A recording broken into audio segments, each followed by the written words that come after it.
And we welcome you inside of the Panther Den for the first basketball games of 2026. I'm George Young alongside of our fantastic FPSN crew getting you set for varsity basketball. It's the Andrews Wildcats and the Franklin Panthers at a non-conference tilt at the Panther Den tonight. We're about to have the Lady Panthers introduced as the girls' game is up first. And we'll hand things over to our public address announcer, Becca Brooks, after we turn the lights out and get those spotlights going.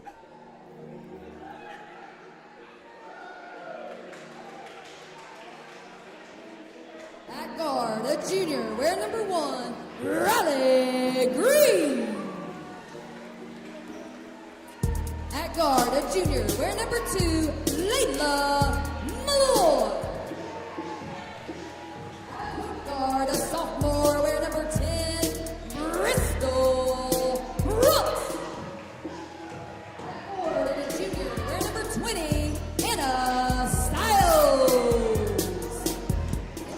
Center, and a sophomore, wear number 24, Finley Muppet. All right, that's the starting lineup for the Panthers. Turn the lights back on. Panthers dressed in white tonight. The Lady Wildcats of Andrews dressed in black with white numerals and red trim. Panthers come into tonight's action at 6-5 and 2-1 in the Mountain 8 Conference. Andrews comes in at 6-3 and 3-1 in the Smoky Mountain Conference. Finley Moffitt will jump center for Coach Scott Hartbarger against Maddie Mustin, and we are underway. It is the Lady Panthers that'll have the opening possession. It is Bristol Brooks in the backcourt, now going to feed it up court. Back it goes to Bristol. She's going to swing it over. Finley Moffitt had it briefly, gave it up. Newsom driving in, going to kick it out. It's Bristol Brooks at the free throw line. She can't get it to go. Fight for it. Going to be secured by Riley Green. Green going to give it up to Finley Moffitt, and Moffitt able to get the bucket to go to get the scoring going. Panthers have been busy through the Christmas holidays and before the new year. In the Battle of the States tournament, Franklin ended up playing Union County in the championship game of the Battle of the States tournament at Towns County High School in Hiawassee. Last week actually began last Saturday. As Alwyn heads out of bounds, it'll be a turnover for the Andrews Wildcats. Franklin won the first 2 ball games of that tournament and then lost to Union County in the championship game. Beat Chesney and Hayesville in that tournament. And defeated Irwin in a nail-biter, 50-49 at the Clash of the Conferences. Catamount Clash of the Conferences, as we've got a carrying the basketball on the Lady Panthers. Back on July. I wish it was July. December 22nd. That's what happens in the middle of winter. You start thinking about summer. Nail-biter beat the Irwin Warriors, Lady Warriors, in the Clash of the Conferences. So the Panthers have had a profitable Christmas break. Underneath, shot wouldn't go for Mustin. She gets her own rebound, goes back up, and she'll get fouled. It'll be Alexis Beasley that'll be at the line for a couple of shots. Fouls on Finley Moffitt. That'll be her first, and the team's first is the first shot for Alexis Beasley. Hits the back of the iron and somehow able to find its way into the bucket. First points for Andrews. They have a signature win against the Smoky Mountain Mustangs earlier in this season. There's a Mountain 8 conference foe for the Panthers. Is on the rebound. There's a 30-second timeout going to be called by head coach Tim Wood and the Andrews Lady Wildcats. So they'll retain possession out of the break here. 2-1 baseball score early on. 6:31 left here in the first. Glad that you're with us on a rare Monday night of hoops on FPSN. A quirk in the schedule that the FPSN staff noted a couple of weeks ago. There's only one Friday night game here at the Panther Den all season long, and that doesn't happen until February. The way the schedule worked out in next year, everything will flip, and you'll have a ton of Friday night games here at the Panther Den. In a sparsely populated upper deck of the Panther Den tonight. On a Monday night, of course, school hasn't even gotten back into session for Macon County schools. Teachers went back today. Students go back tomorrow as that one is knocked out of bounds. It'll be off of Bristol Brooks. It'll stay with the Andrews Wildcats, dressed in black. Panthers in white tonight. Rattler gets it inbounds. Up top, it's Alexis Beasley. She'll give it up. Davis, who is the leading scorer for the Wildcats, averaging 17 points a game. Rattler had it briefly, gives it up to Beasley. Beasley looks, now going to dribble. Look to pass, spin, shoot, and she can't get it to go. Fight for the board, and it's Bristol Brooks coming out with it. Brooks going to push up court. I'm going to swing it over. Green into the corner it goes. Fighting for it, fighting for position. And we've got bodies hitting the deck. Anna Stiles will be at the line. First team foul on Andrews. And a couple of shots for Anna Stiles. First one, a little short. She'll get one more. Busy week for the Panthers. Pretty much the whole rest of the schedule through the middle part of February is a lot of ball games. We got 3 games this week. Non-conference tilt tonight, second one up and good. In conference tomorrow night, it's the Tuscola Lady Mountaineers that'll invade the Panther Den. 3 from the corner wouldn't go. Fight for it, and it's a jump ball. Possession arrows is going to go to the Lady Wildcats. Tuscola back in conference tomorrow night here, and we'll have it on FPSN. Then on Friday night, Panthers will be heading to North Hendersonville, take on the Purple Knights. Corner 3 up and good for Knox Davis. Catch and shoot 3 here.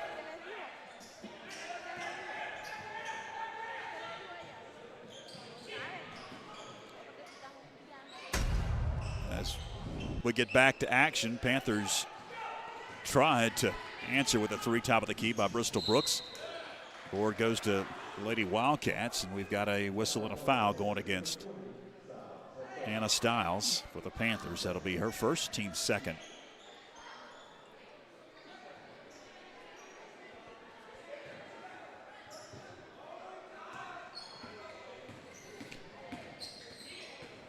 Driving in, Trey Cutshaw. She's going to be fouled. Say no shots. It'll be on the floor.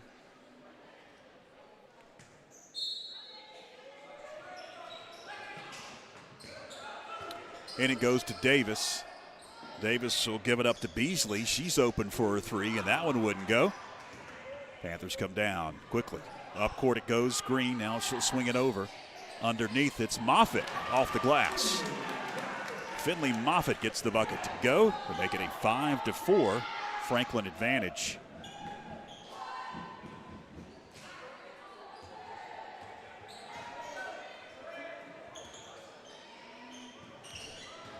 Beasley driving. Can't get it to go. Up high, off the glass, and on the rebound, Beasley, a frustration foul as she bear hugs Anna Stiles, who secured the rebound.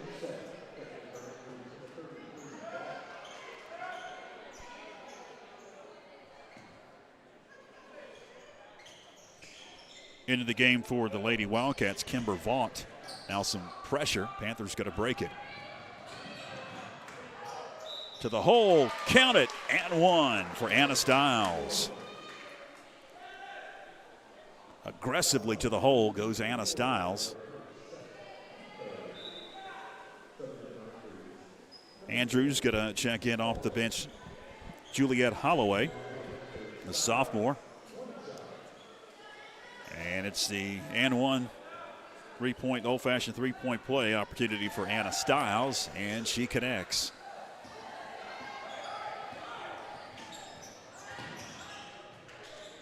Davis has it, gives it up. Blackwell going to drive in, kick it out. It's another 3 that won't go. Dre Cutshaw couldn't get it from downtown. Bristol Brooks going to slow it down for the Panthers. High pass knocked away by Juliet Holloway. As the Panthers reset, it goes to Green up top. Now feeding underneath, knocked away, getting it back. It's Moffitt, and now we've got, was it a foul or a tie-up? That'll be a foul going against the Andrews Wildcats. Give it to Vault, I believe. Yep, Kimber Vault will pick up her first foul, and that's the fourth going against Andrews. In it goes. Top of the key, three, won't go for Riley Green. A high rebound, going to be secured by the Panthers. Layla Malloy couldn't get it to go.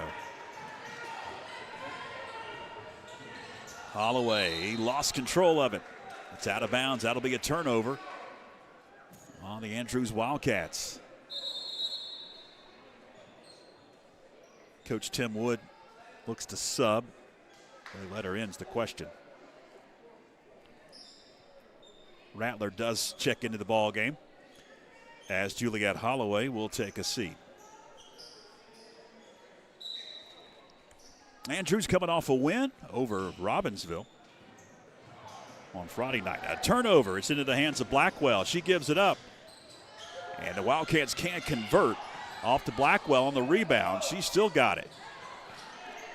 Swing it over to Rattler. Rattler got to find an open Dre Cutshaw. And she gets it to go. The three ball cuts it to just a 1 point Panther advantage.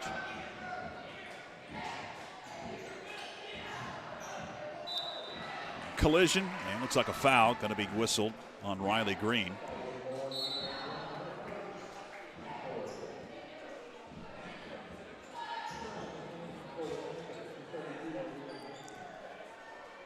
The subs coming off the bench for Coach Scott Hartbarger. It's Malia Mason that'll check into the game for the first time here tonight.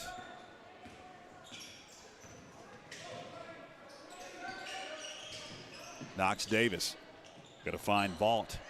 Vault dishes to a cutting Cutshaw. Off the glass. And the Andrews Wildcats have regained the lead in this first quarter. Dangerous pass. It goes Riley Green. Green going to feed it over to Malia Mason. Cutting to the hole off the glass. It's Finley Moffitt. Assist by Mason.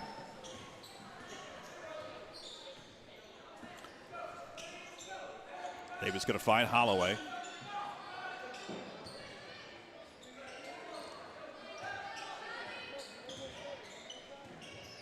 Knox Davis dribbling. Or check that. That is Vault dribbling.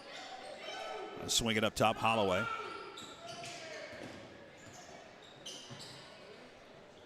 Now it's Davis again. Leading scorer for the Wildcats. Going to dish it out. It's a three ball that wouldn't go by Blackwell, and now on the rebound, we're heading the other way.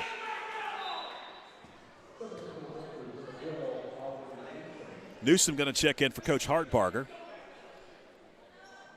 You may notice that the light is shining a little brighter off of the court tonight. They got the Panther Den court here, the Coach Tom Raby court, waxed over the Christmas holidays, and you could smell it when you walked in here. Jumper good. Bristol Brooks with the J. But yeah, it's nice and shiny.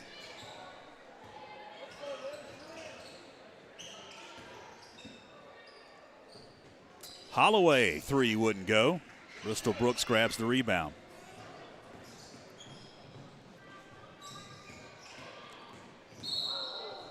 Have a foul going against the Lady Wildcats as Aubrey Newsom tripped.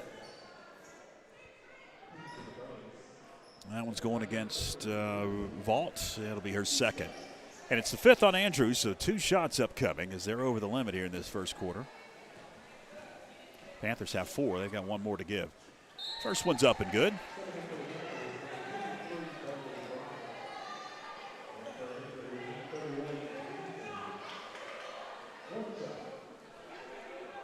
One more shot at the free throw line. Bailey Bryant's checked in for Hartbarger. Second shot wouldn't go. Rebound off to Juliet Holloway, and the Lady Wildcats attack as we approach 70 seconds left here in the first. Step back three for Blackwell, wouldn't go. Board Finley Moffitt. Quickly gives it up to Bristol Brooks. She'll call out the offense for Coach Hardbarger. Driving, kicking, feeding. It is Mason underneath. It can't get it to go. And Lady Wildcats will come down with it. High pass, knocked away. Bristol Brooks last touched it. It'll be the Lady Wildcats that'll retain possession here. Knox Davis to trigger. Guarded by Aubrey Newsom. Got some subs coming in for Franklin. It is Bailey Wooten that is checked into the game. Blackwell going to swing it over to Holloway. She's going to lift and connect. Just inside the arc. Holloway hits the J to cut into that Panther lead. 13-11. Bringing it up court, it's Newsom. Finds Bristol Brooks. Bristol driving, giving it up. Malia Mason off the glass. Knox Davis. Short. Long board, gets it back, does Davis. Can't get the second shot to go. Another offensive rebound. Another putback wouldn't go. And it's off of a Lady Panther, so it stays with Andrews. Their fourth opportunity on this end of the court. Blackwell to trigger. Gets it into Davis. 4 seconds. Driving. Davis off the glass. That'll do it. 1 quarter in the books. 15-13. Lady Panthers clinging to a 2-point lead as we head to break. When your land demands the best, you need equipment you can count on. At Kubota Tractors of Franklin, you'll find that quality equipment and the best selection anywhere. Everything from the new Kubota subcompact tractors and the zero-turn mowers, all the way up to heavy construction equipment. Plus, right now, we're offering super low price options and incredible long-term financing on practically all Kubota products in stock. Come see us today at North Carolina's family tractor dealer, Kubota Tractors of Franklin. Need underbrush cleared? Have a stump that needs grinding? A tree that's become a hazard on your property? Call Carson Tree Service for a free estimate today. Whether it's landscaping or view cuts, he can help. Fully licensed and insured. Call Cheyenne Carson at 828-526-6213. Welcome back. We've got 8 minutes left in this first half. Cheerleaders entertaining the masses here at the Panther Den on this Monday of Hoops. Glad that you are with us, wherever you may be, on YouTube or Facebook of the Franklin Panther Sports Network. We invite you to follow us on either platform. Like us on Facebook, follow us there. Also follow us on our YouTube page. Subscribe to our YouTube channel. We'll keep you up to date. We post just like we post on Instagram and Facebook, all of the updates for schedule when we're going live at all of our video content. Up top, it's Riley Green going to swing it over. Now it goes back to Riley Green. Bristol Brooks now has it. Been a nip and tuck ball game, which is what Coach Scott Hardbarger anticipated coming into tonight's contest. Bristol Brooks, a three, wouldn't go. Offensive rebound, second shot, no, but we've got some free throw shots upcoming as Anna Stiles was fouled.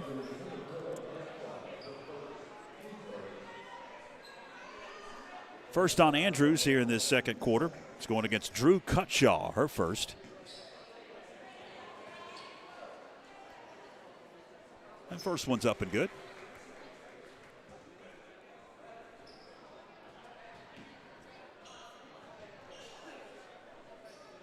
Second shot is also up and good.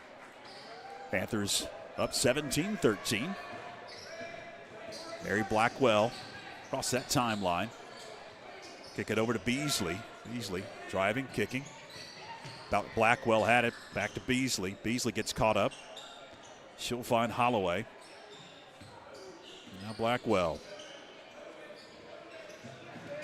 Tried to find a cutting Blackwell. was Beasley. It's knocked away. Corner three, she traveled.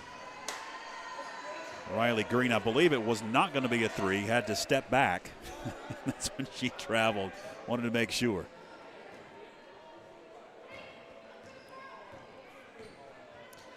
Blackwell across that timeline, the big F. Over to Cutshaw, and she's going to travel with it. The Dre Cutshaw. I've been calling her Drew. That's my mistake. Drea Cutshaw will travel. Riley Green will get it in for the Lady Panthers, as she does to Bristol Brooks. 6:52 of the moving clock here in the second. Boys coming up about 8 o'clock. We're on time tonight for a change. In the paint, spinning and shooting, it's Finley Moffitt. She gets the jumper to go to make it a 19-13 Lady Panther lead. Knox Davis, the sophomore, kicks it. Over to Holloway. Holloway tiptoes at inline. Able to get the bucket to go. A lot of sophomores that are playing a lot of minutes here tonight, including Holloway, who just got that bucket to go. Knox Davis, also a sophomore. Bristol has it up top. She's going to reset things. Swings it over to Green. She's open. Riley Green can't get it to go. Rims out. It's one thing that has not gone early on for the Lady Panthers is the three ball. Top of the key. Knox Davis can't get it to go. Skying for the board, Holloway, and she'll be fouled on the floor. Juliette Holloway went way up to get that one. Foul going against the Panthers, the third on Anna Stiles. So it looks like she's going to take a seat. She will. I believe it is Bailey Bryant. Yeah, it's going to come in for her. And it goes to Drea Cutshaw. She can't get position. Davis, three, got it. Knox Davis from downtown. 1 point edge now for the Lady Panthers. Now full court for the Andrews Wildcats, dressed in black tonight. Panthers in white. Finley Moffitt spinning, kicking. It's Bristol Brooks up top now. 5.5 left in the first half.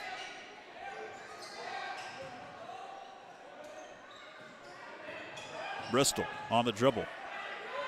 Finds a cutting. Finley Moffitt off the glass.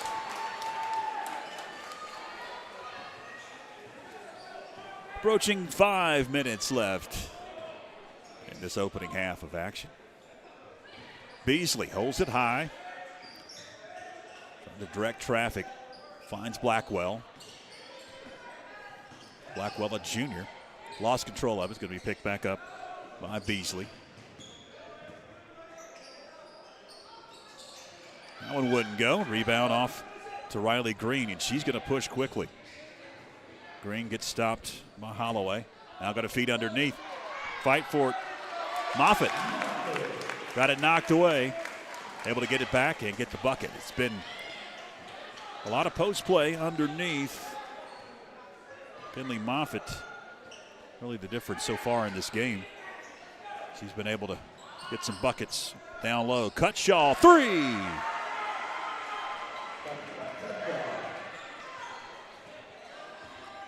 23-21. That's when you think the Lady Panthers maybe will extend the lead. Andrews able to hit a big bucket. That three wouldn't go. Panthers able to grab the rebound. Bristol Brooks has it. Finds Green. She can't get the jumper to go. Perimeter shooting has not been kind to the Panthers here in this first half. Over to Blackwell. Blackwell lost control. Fight for it. Finally, they're going to blow the whistle.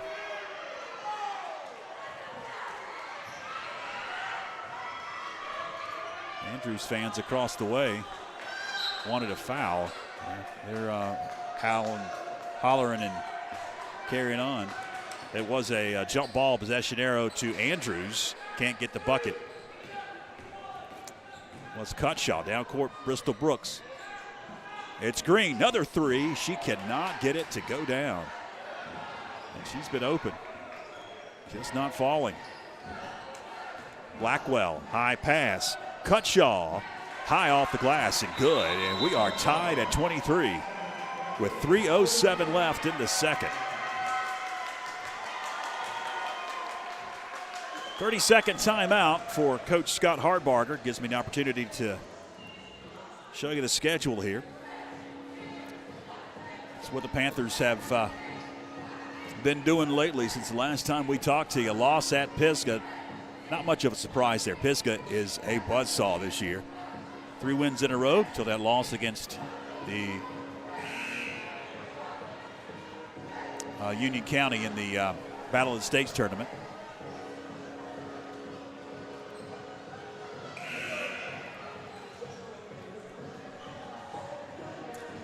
So after the timeout, Lady Panthers will have possession. It is Bristol Brooks that will trigger, and Andrews will pick up in the backcourt. A little press. They'll back off now as it's Bristol Brooks running the point with 3 minutes left.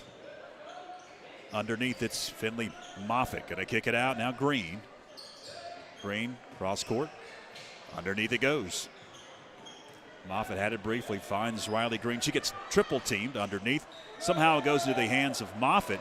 Moffitt able to get it out of there, and the shot would not go for Aubrey Newsom.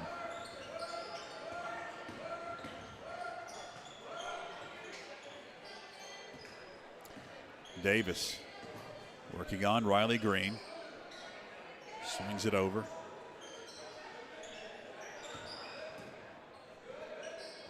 Blackwell. A lot of ball movement. Trying to get position, trying to get a good shot look. Beasley finds Rattler. Now goes to Blackwell. 2 minutes left here in the second. High pass going to be secured by Rattler. Rattler finds Blackwell. A deep 3 off the mark. Long board Malloy.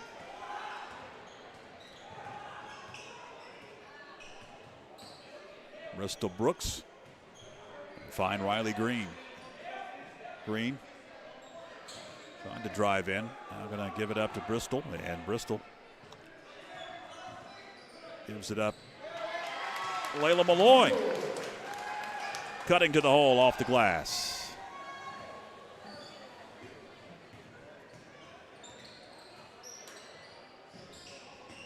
Cutshaw to the hole. Cutshaw can't get it to go. Bristol Brooks slows it down as we approach 60 seconds left in the second quarter. Malloy driving, dishing. Ball on the floor, eventually going to be picked back up by Bristol Brooks. Now she'll reset. 50 seconds left. Bristol's open. Got it. Bristol Brooks with a J to make it a 27-23 Lady Panther lead. 38 seconds left. It's Knox Davis. Down to 30 seconds. Rattler gives it up. Wouldn't go from downtown for Drea Cutshaw. 15 seconds left. We'll see if the Panthers play for the last shot. It looks like they will. Down to 10 seconds. Moffitt can't hit. 5 seconds left. Andrews has a chance. Down court, 1 second at the buzzer. It's off the mark. And the Lady Panthers will hold a 27-23 advantage over the Andrews Lady Wildcats at the break. Here the girls varsity. I want you to stick around, fans, as we've got our brand new December construction update for the new Franklin High School. A lot going on. In fact, since the last time we were over there, which was about a week and a half ago, a lot more has taken place. I'm excited for the January update already. So we'll see that here in just a few moments. I want you to stick around because we'll have the beginning of the third quarter before you know it as the cheerleaders entertain the masses here at the break. 27-23, Lady Panthers on top of the Lady Wildcats. Stay with us. When your land demands the best, you need equipment you can count on. At Kubota Tractors of Franklin, you'll find that quality equipment and the best selection anywhere. Everything from the new Kubota subcompact tractors and the zero-turn mowers, all the way up to heavy construction equipment. Plus, right now, we're offering super low price options and incredible long-term financing on practically all Kubota products in stock. Come see us today at North Carolina's family tractor dealer, Kubota Tractors of Franklin.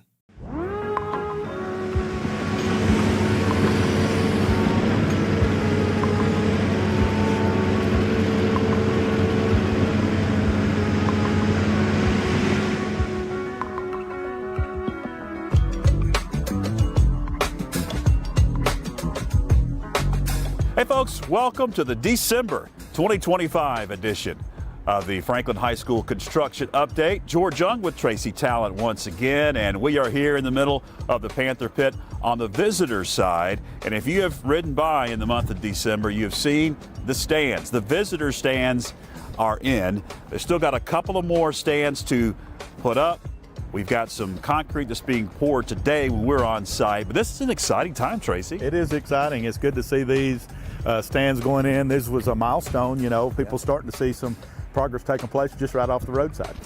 And these stands, I'm impressed by how far they go up. You've got plenty of room here. We were talking about this before we started. A lot of room here for cheerleaders, a lot of room for the track over here.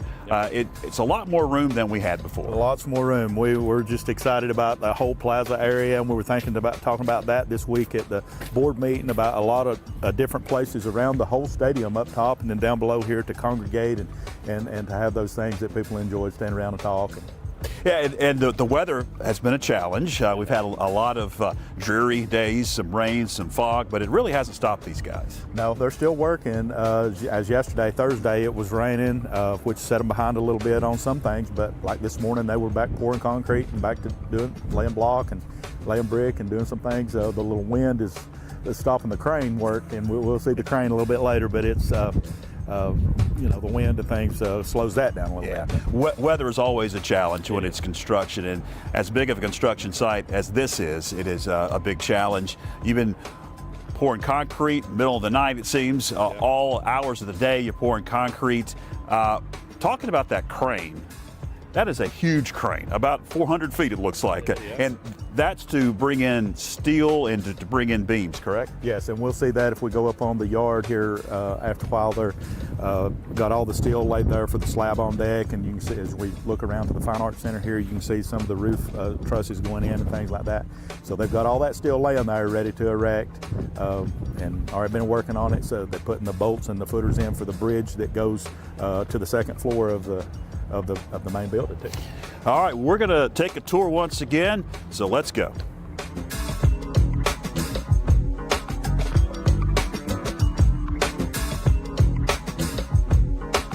Now we come to the back side of the gymnasium and the Fine Arts Center. The big crane is loading some steel. Tracy, what's happening back over here? As you can see, we have the steel yard here, and they have everything laid down for the slab on deck and roof trusses that's going around the Fine Arts Center and the walking track around the gym. They're starting to swing some steel, started last week. Of course, like I said earlier, the wind kind of slows them down a little bit on that, but kind of windy today. Kind of windy today on a very active site. Been seeing a lot of things going on, but they're setting some steel, and it's moving along.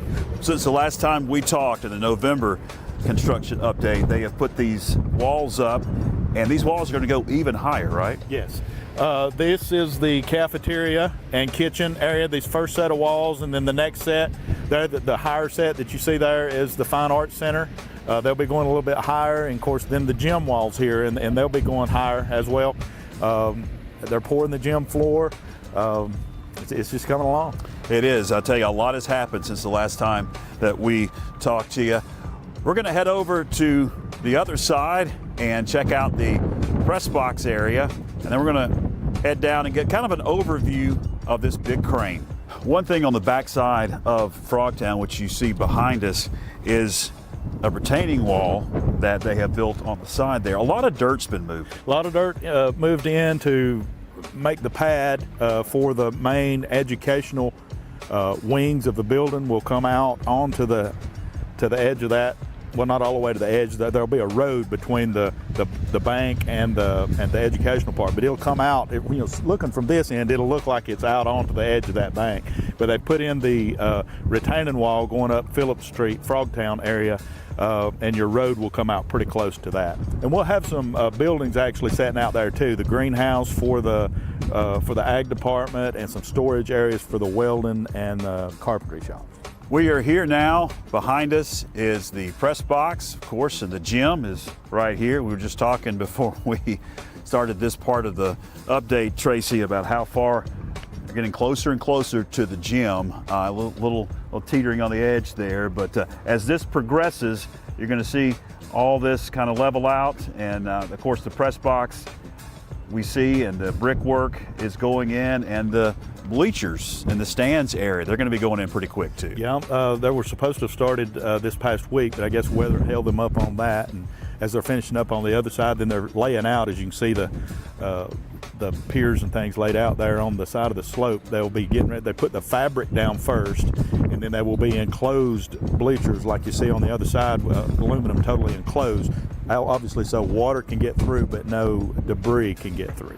All right, that's going to wrap things up for the December 2025 edition of the Franklin High School Construction Update. Tracy, as always, appreciate you giving us a tour. A lot going on. I'm sure when we talk to you in January, it's going to be even bigger of a transformation. Yeah, and as they get some of these walls closed in, we'll be able to take some tours of the inside of the building.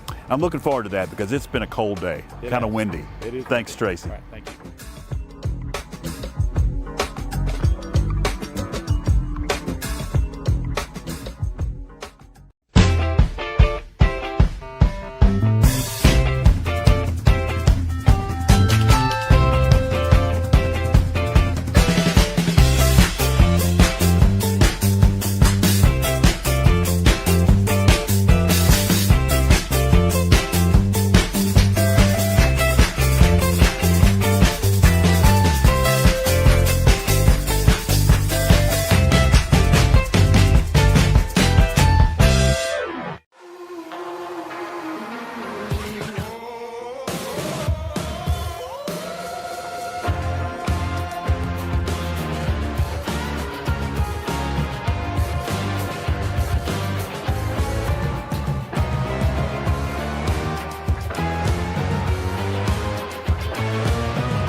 We welcome you back inside of the Panther Den at the break of the girls' varsity 27-23. Lady Panthers on top of the Lady Wildcats. Both boys teams are out warming up. We'll have that action coming up, in about 45, 50 minutes or so. Around 8 o'clock, unless we go to overtime. This has been a nip and tuck ball game, so you never know where this one's headed. Panthers in action tomorrow night. Here's the girls' varsity schedule.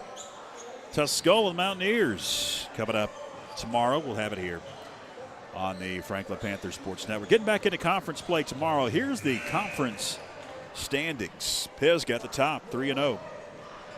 They are 12-1. The anomaly there is West Henderson. They are 2-9. Both those two wins came in conference, so they are 2-0 and in second place. You see Franklin tied with Smoky Mountain at 2-1 in the Mountain 8 Conference. You see the rest of the schedule. You see it's a dominant Pisgah Sugar Bear team so far in the conference. See if that continues. Franklin lost to Pisgah by 30. It's like both teams are back out of the locker room, so we're about ready to get this one underway in the second half.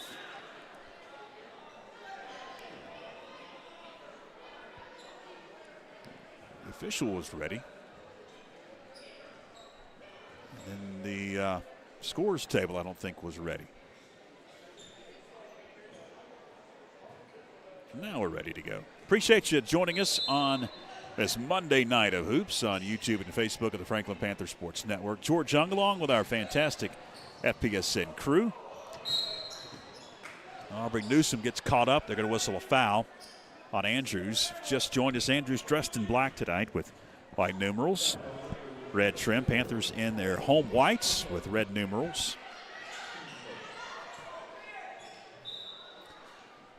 Foul whistled on Juliet Holloway, and we've got a collision up top. Another foul going against Andrews.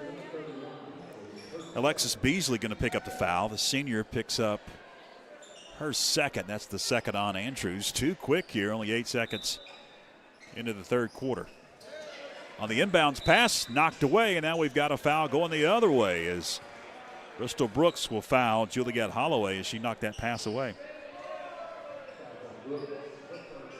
First on Bristol Brooks. Philip Angel, executive producer tonight. On cameras, Joshua Chastain and Spencer Lee. And we've got a jump ball. Possession arrow. They had it wrong at the scores table. It'll be Andrews basketball. They hadn't flipped the arrow over there.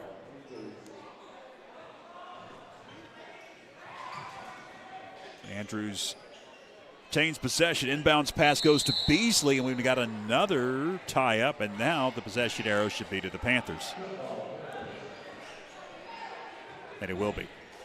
Layla Malloy will do the honors.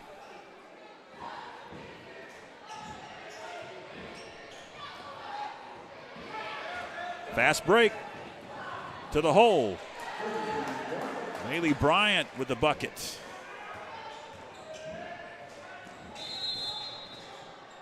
Davis goes to the hole. We've got a whistle and a foul. Oh, check that, a 30-second timeout call.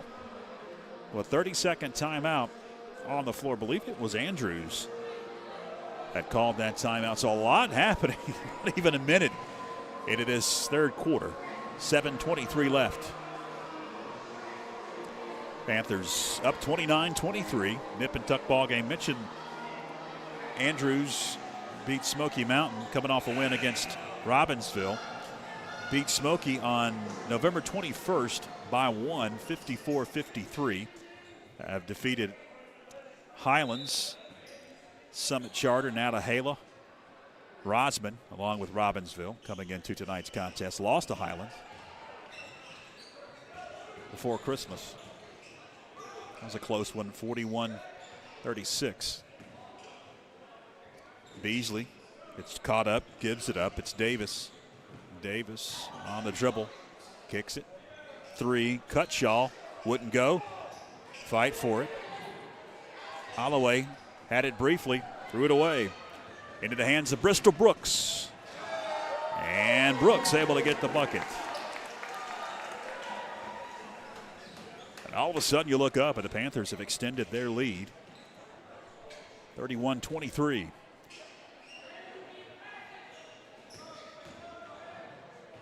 Beasley, is that blocked? Or was it a pass? It's into the hands now of Holloway.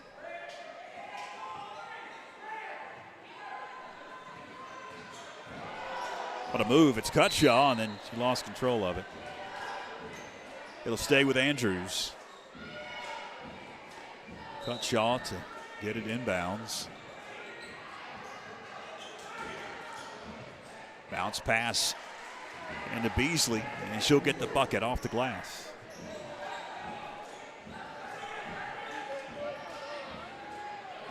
Moffitt secured it. Gives it up to Newsom. Now she kicks it out. It's a three. Bristol Brooks, no. Newsom with the rebound. Goes up, can't get it to go. And on the board, it's Vaught. Gets it up court to Knox Davis. Davis then trying to find a trailing Vaught. She secures it. Finds Beasley. Beasley wants to shoot. Now going to put it on the floor. Finds Davis. Corner three. Off the mark. Moffitt able to grab the rebound. Just joined us. Panthers really dreadful from outside. Post play was instrumental in the Panthers having a lead at the half. Finley Moffitt, a big reason. Could not find their shooter's touch from beyond the arc. We've got a traveling violation Bristol Brooks could not buy a three in that first half. Sometimes that's the way it goes. Just cannot get a bucket to fall. Once you get one to go, sometimes they start falling. But that first half, Riley Green, Layla Malloy, they just could not get them from beyond the arc, and Bristol Brooks couldn't either. Bristol knocked it away briefly. Sit back into the hands of Beasley. Beasley going to find Holloway. Holloway finds Knox Davis. He's going to drive in and get the bucket. The sophomore Knox Davis leading the team, 17 points per game. Bristol Brooks kicks it over. Malloy's open. Three. Got it! Maybe that will blow the lid off the bucket. Or maybe it was just that side of the court, because the Panthers were on the right side where the Wildcats are here in this second half. And that first half could not buy a bucket from downtown. Beasley going to kick it out. Davis going to stop, pop, can't get it. Bristol Brooks feeds up court. Moffitt can't get it to go. There to follow, though. Second shot would not go, but a foul on Bailey Bryant will send her to the line. Cutshaw picks up the foul, her second, and the team's third foul. 2 shots for Newsom. We'll check that for Bailey Bryant. Bryant can't get the first.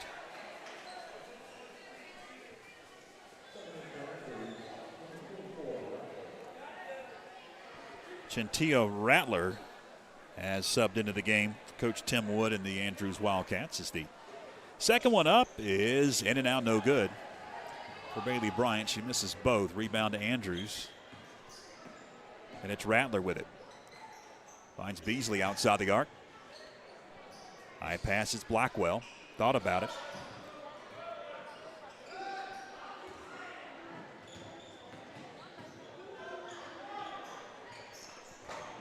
Rattler gives it up to Blackwell, driving in, kicks it. Beasley, 3, no good. Panthers come out with a rebound. Bristol Brooks kicks it over. Bryant travel.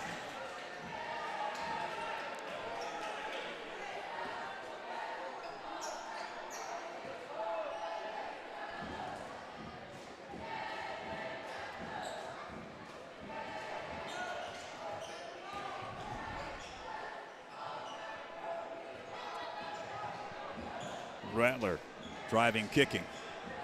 Blackwell to the hole. Blackwell off the glass. Marley Blackwell, a junior for the Wildcats, gets the bucket to go. Cuts it to the Panther lead. Now 5 as Bristol Brooks brings it up court. Finds Bailey Bryant. Back and forth it goes. Brooks, she's open. Can't hit. And the rebound picked up by Beasley. 3 minutes left here in the third. It's been a close game the entire way. Knox Davis splits a double team off the glass, counted and one for Knox Davis. Finley Moffitt going to pick up the foul. That'll be the second on Moffitt and the second on the Panthers.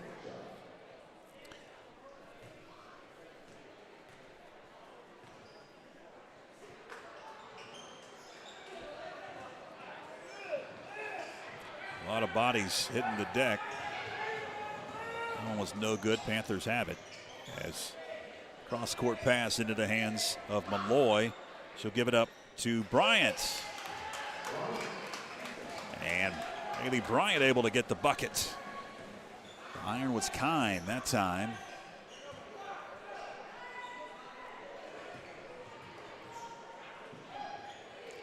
Beasley underneath, spinning. Lost it. Bristol Brooks down court. Swinging underneath Finley Moffitt. It's knocked away from her, and then we've got a traveling violation on Chintia Rattler. And she secured it, then rolled over. Liam Mason going to check in for Hartbarger. As taking a seat will be Layla Malloy.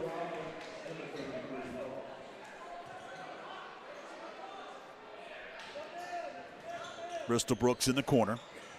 High pass through the hands and off to the Wildcats. It's Cutshaw off the glass.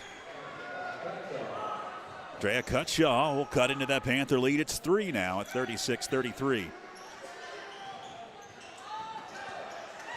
Another turnover for the Panthers. Rattler.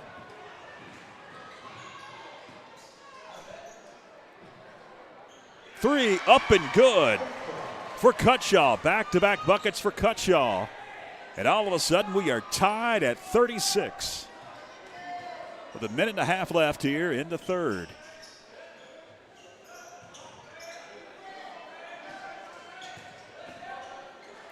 Newsom.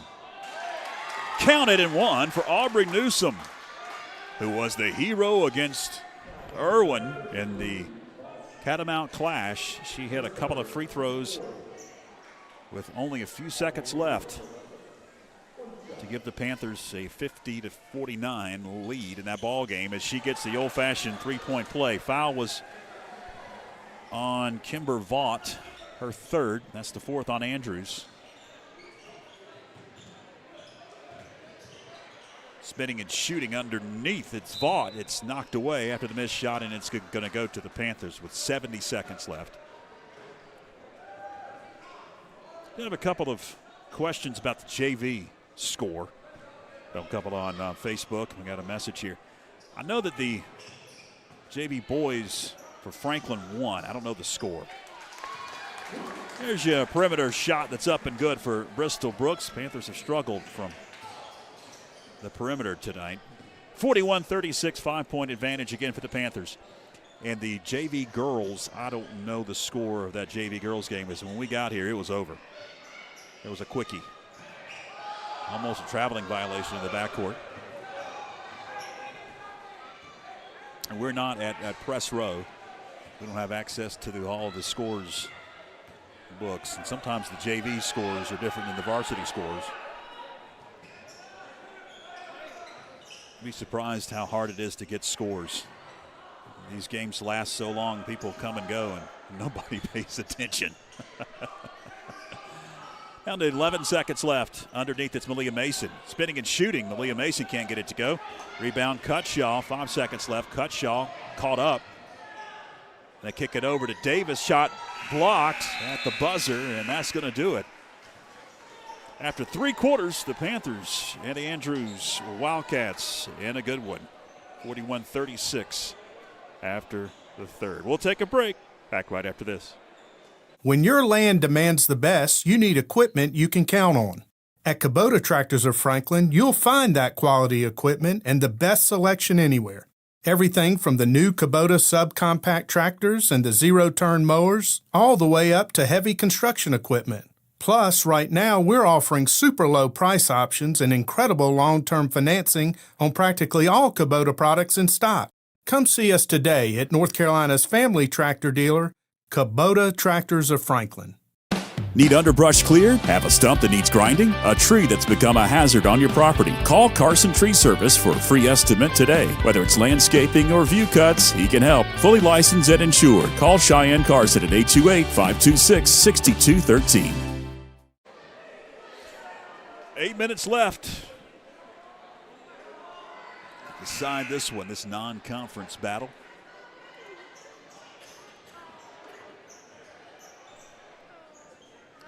Andrews will have first possession here in the fourth quarter. Dressed in black tonight. He just joined us. Panthers in their home whites as they normally dress. It's Blackwell giving it up. Finds Rattler.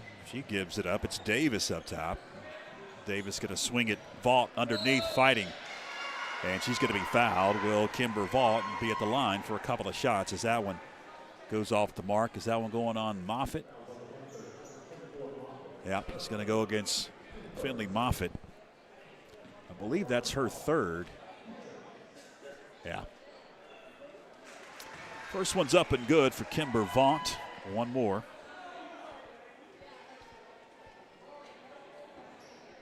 For Vaught.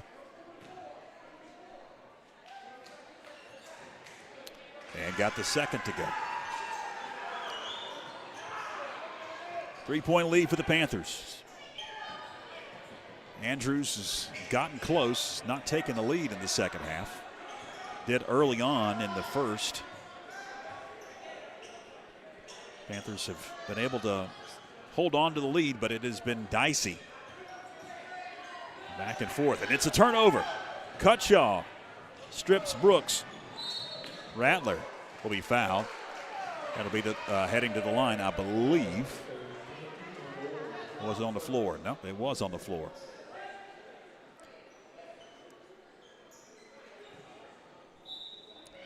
Rattler looks to get it inbounds. Does to Vaught. Nice inbounds play. Back to a 1-point lead and a full court press. Going to be applied by Coach Tim Wood. Panthers break it. Riley Green with some issues. She dribbles out of there. Spins a pass over to Moffitt. And Moffitt will be bumped. I can say that was on the floor. Okay.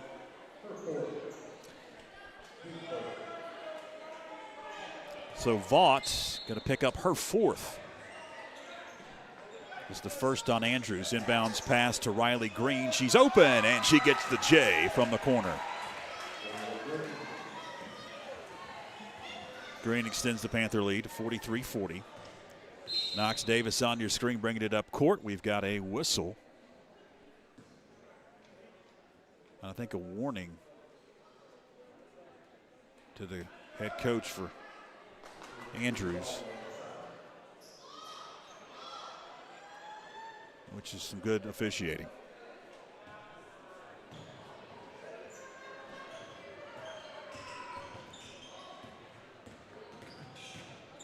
Knox Davis.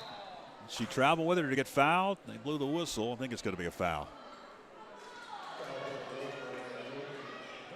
Riley Green going to pick up the foul for the Panthers. Her second, third on Franklin. Rattler looks to trigger. Trying to get it in bounds.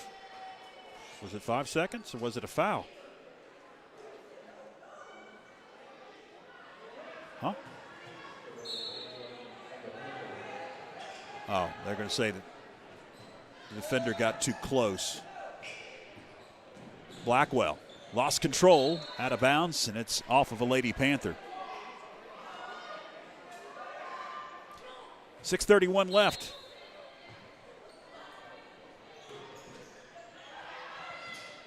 And it goes Vaught. Another inbounds play to Kimber Vaught.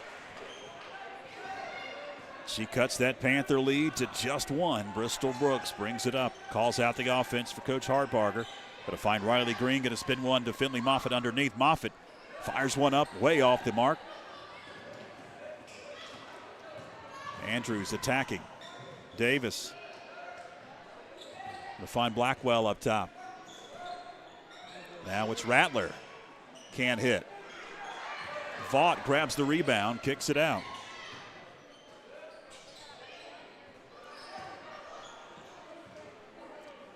Knox Davis, what does she want?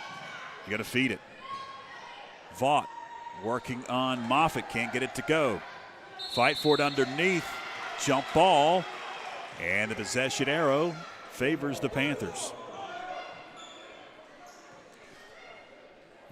Fans getting a little hot under the collar here in this ball game. 5:41 left. Got to get it in bounds. Barely beat that 5-second count.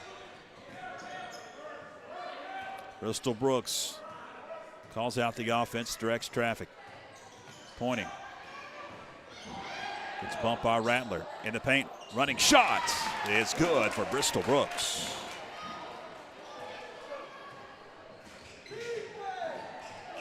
Davis backs it out. Guarded by Brooks.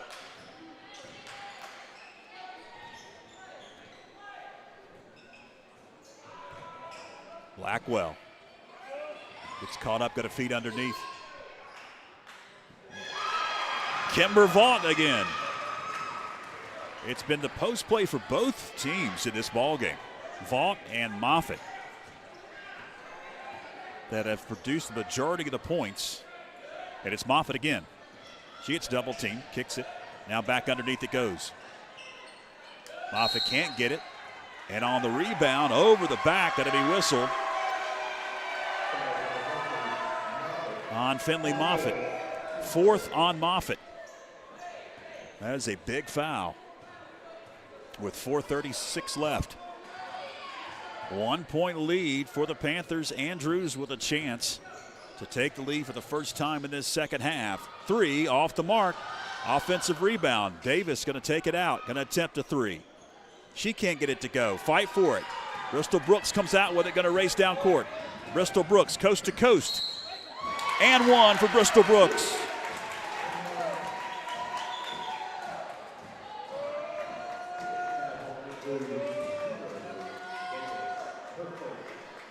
Second on Andrews, and it's just the first on Knox Davis, which is surprising. She's been on the floor a lot. And can't get the and 1. Bristol Brooks misses at the free throw line. Down court, it's Cutshaw. Cutshaw tries to take it coast to coast, can't get it to go.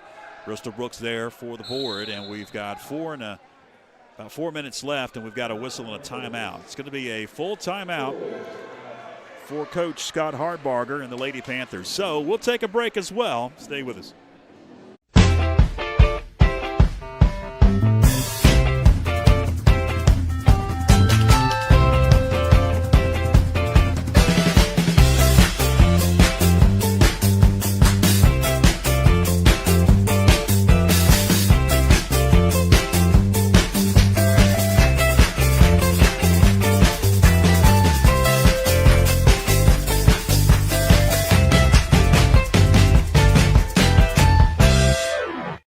Need underbrush cleared? Have a stump that needs grinding? A tree that's become a hazard on your property? Call Carson Tree Service for a free estimate today. Whether it's landscaping or view cuts, he can help. Fully licensed and insured. Call Cheyenne Carson at 828-526-6213.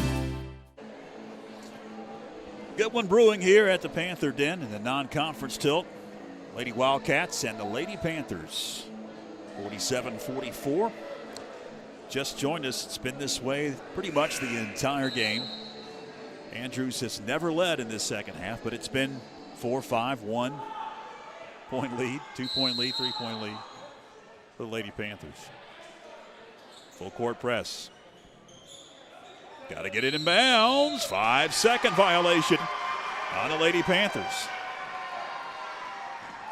Layla Malloy couldn't pull the trigger quick enough, but it's a turnover.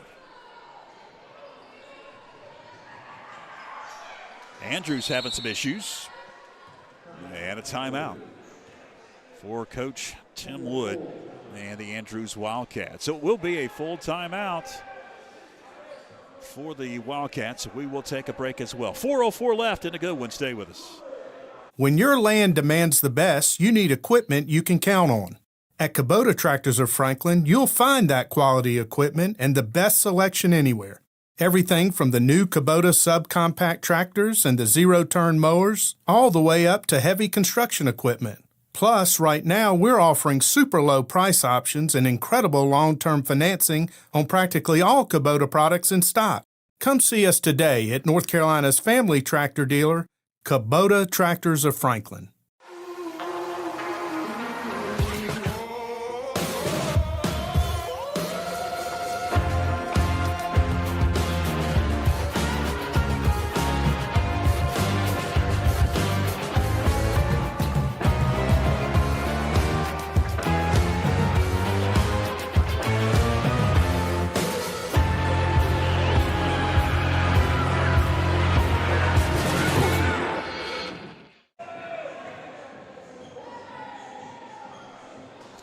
Welcome back, 47-44 out of the timeout.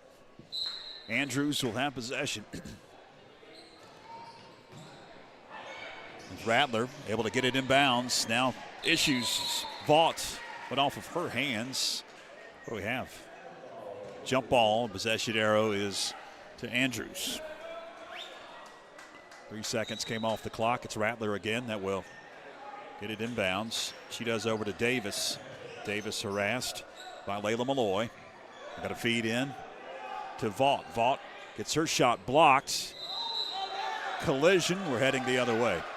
A foul going against Andrews.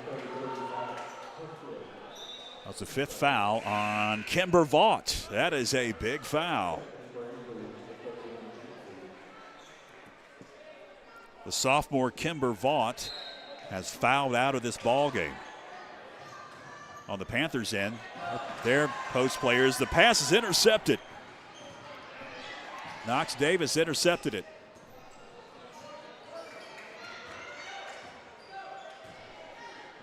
Beasley gets her shot blocked.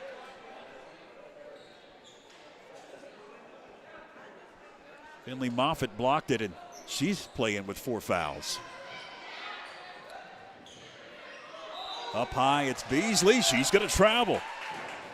Alexis Beasley shuffled her feet. That's a turnover for the Wildcats of Andrews. So the Panthers now have a chance to build onto this lead. And another turnover.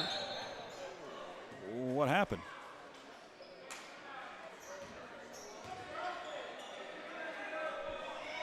What? Huh.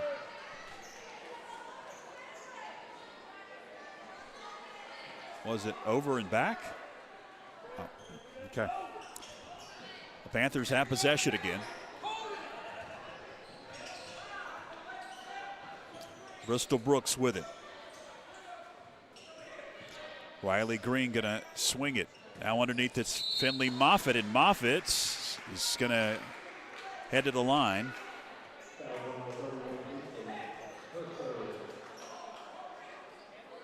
No, there's just the 4th. Okay, I thought that was going to be the 5th on Andrews.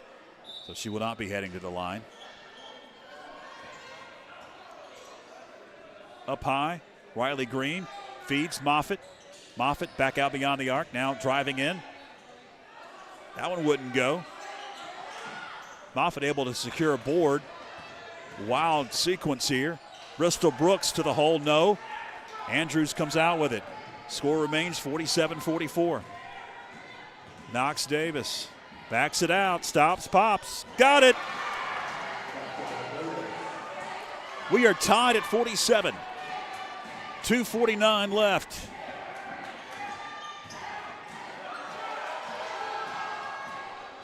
Riley Green, her body's hitting the deck.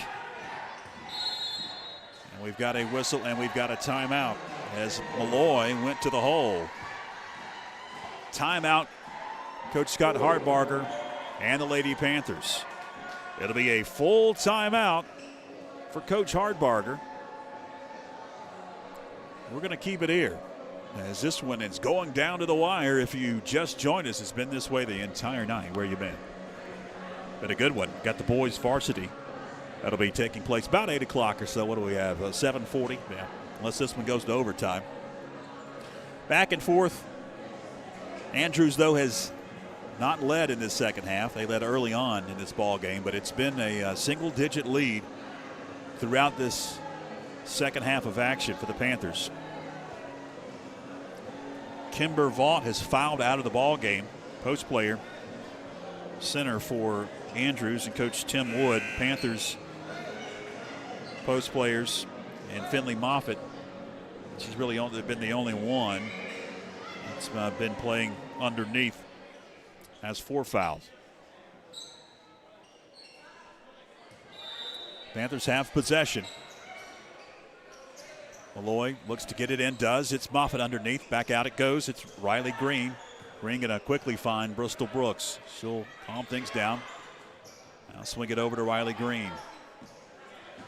Under 2.5 left. Brooks. Driving to the hole. Anna Stiles.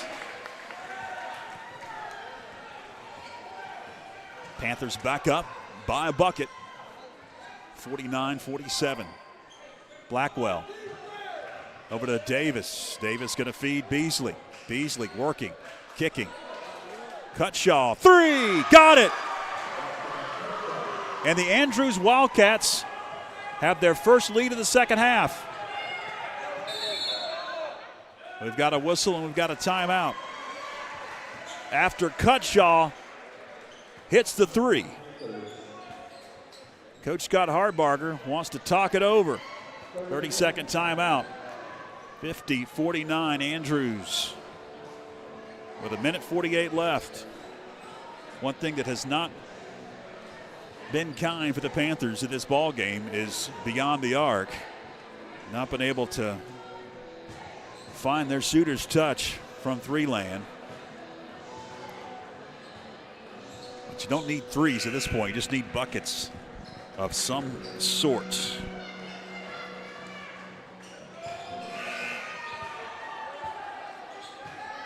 Panthers ready to go. Here comes Andrews. Layla Malloy will trigger for Hartbarger and the Lady Panthers. Malloy gets it up high. It's Bristol. Guarded by Rattler.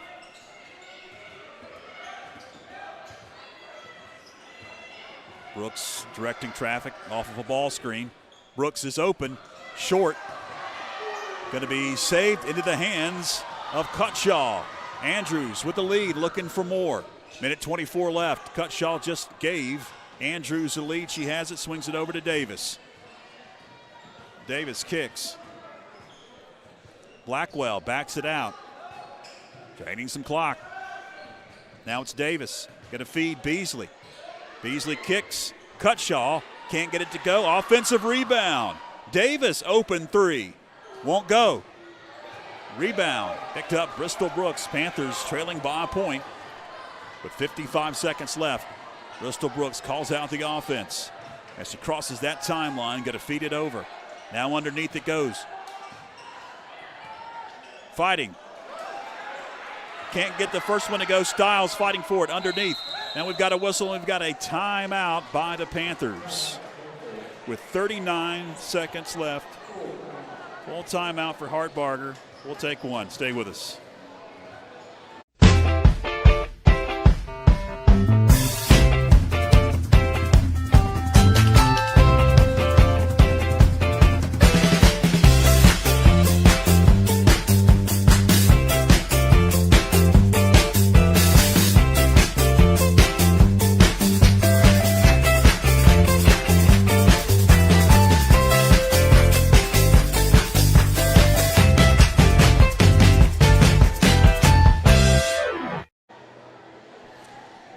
Welcome back.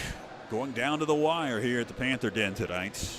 For the girls varsity, I'm George Young, along with our fantastic FPSN crew, including Philip Angel, our executive producer, Joshua Chastain on cameras, along with Spencer Lee. Glad you're with us. I'm George Young, wherever you may be tonight on this first Monday of the new year.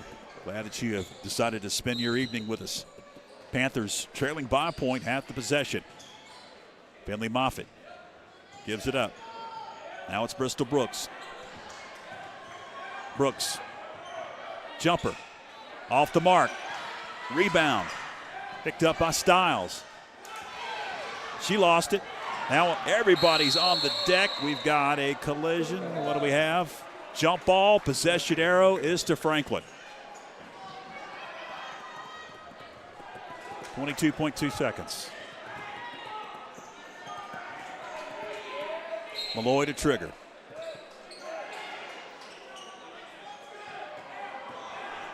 Riley Green over to Moffitt. Moffitt's open. Can't get it to go.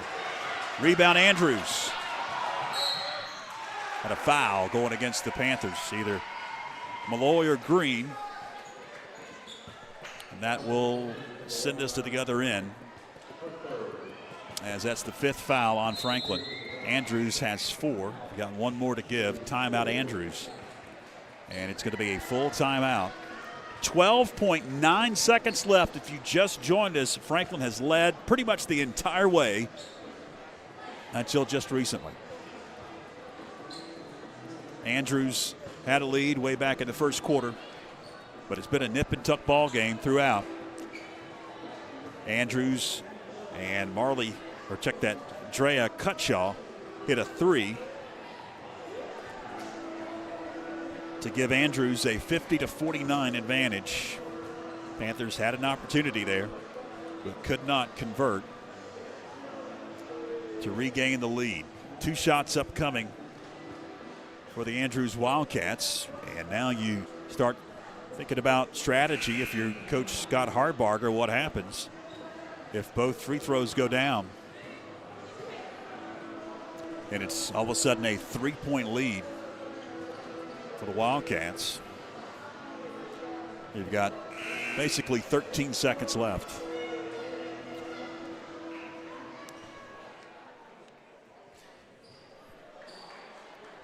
Who's going to the line? I didn't catch. Looks like it's going to be Davis. It's Knox Davis. That'll be at the charity stripe.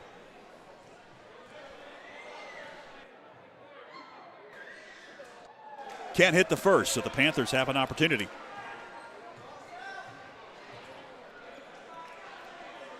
To take the lead. See if she can hit the second. And got the second to go. So a 2-point edge. Here we go. Bristol Brooks down court. Got 7 seconds left. Underneath, it's Moffitt. Kicks it out. We've got a foul. Anna Stiles will be at the line.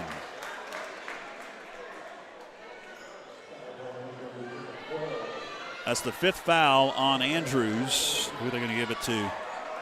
It's going against Cutshaw, her 3rd. So 2 opportunities at the charity stripe. What we would have here, full timeout.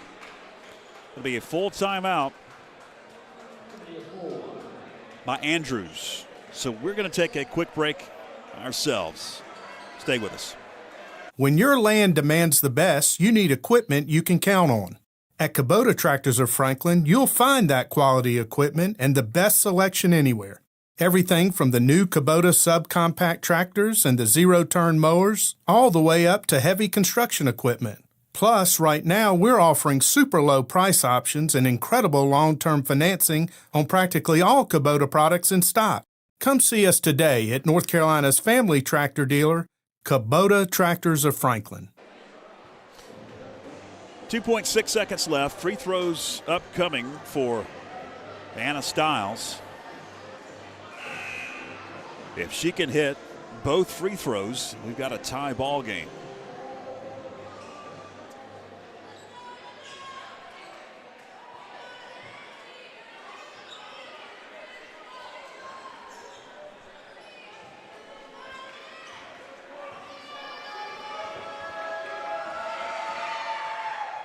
Nothing but net. One more.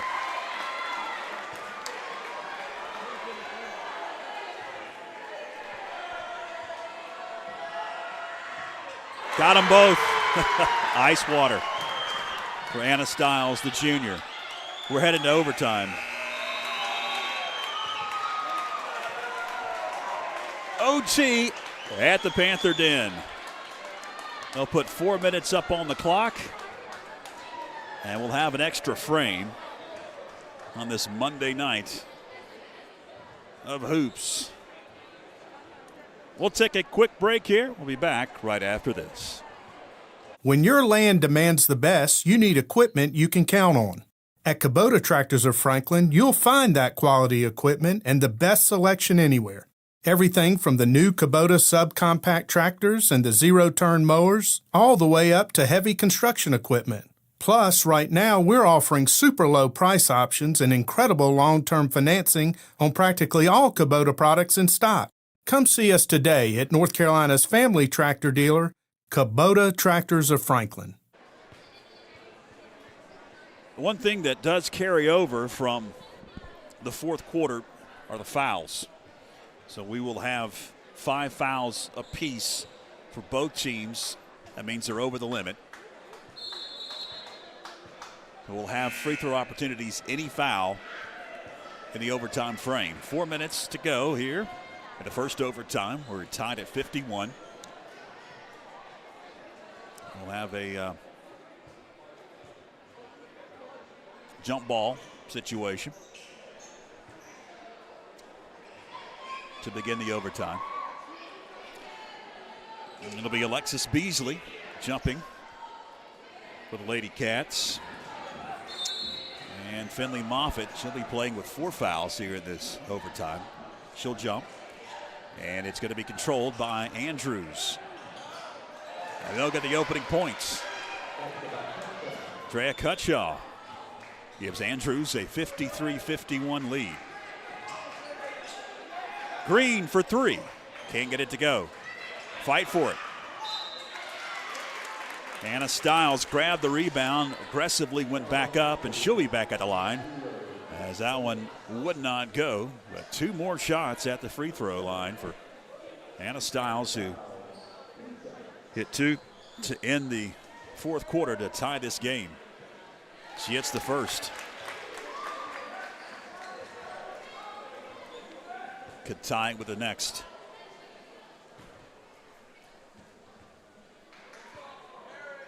And she does.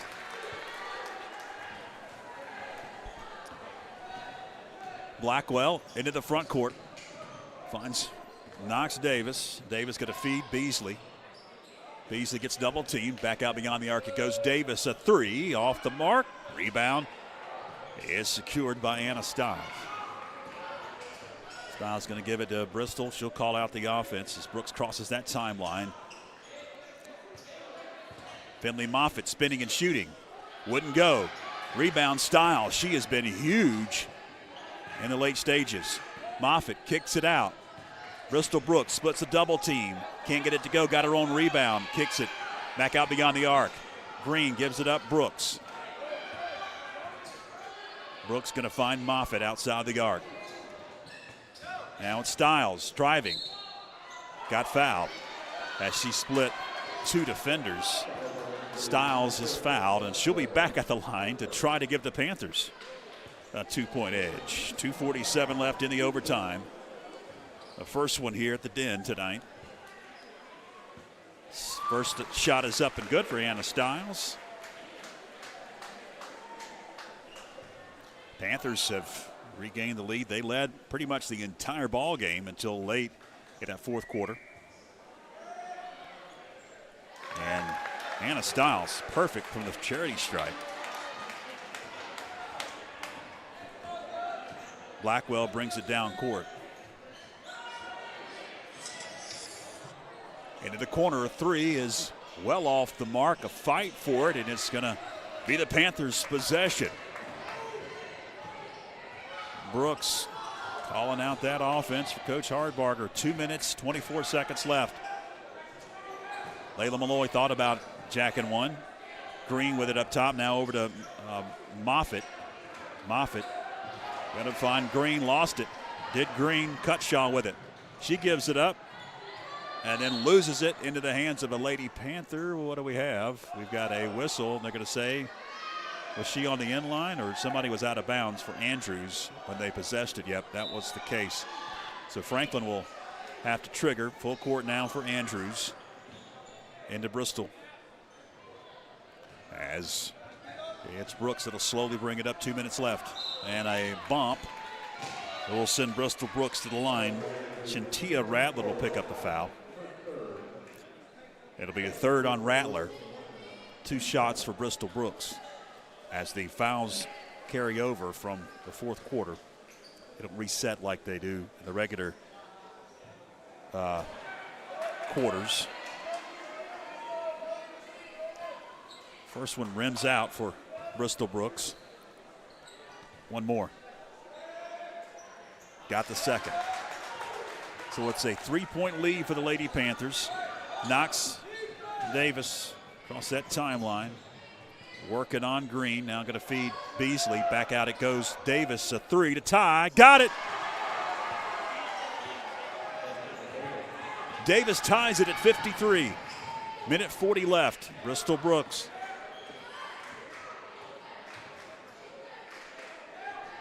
Find Green now. Moffitt back out Brooks. Backs it out. Guarded by Rattler. 90 seconds left. First overtime. Wiley Green. Jumper. Wouldn't fall. Rebound Beasley. Andrews with a chance to take the lead. It's Blackwell into the front court. Finds Davis. The sophomore Bounces a pass to Beasley. Spinning, getting position.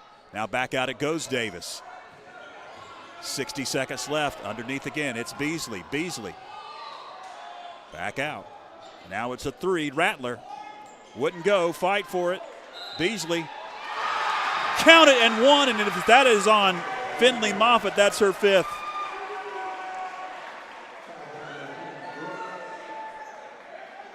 Now they're going to give it to Brooks. Wow.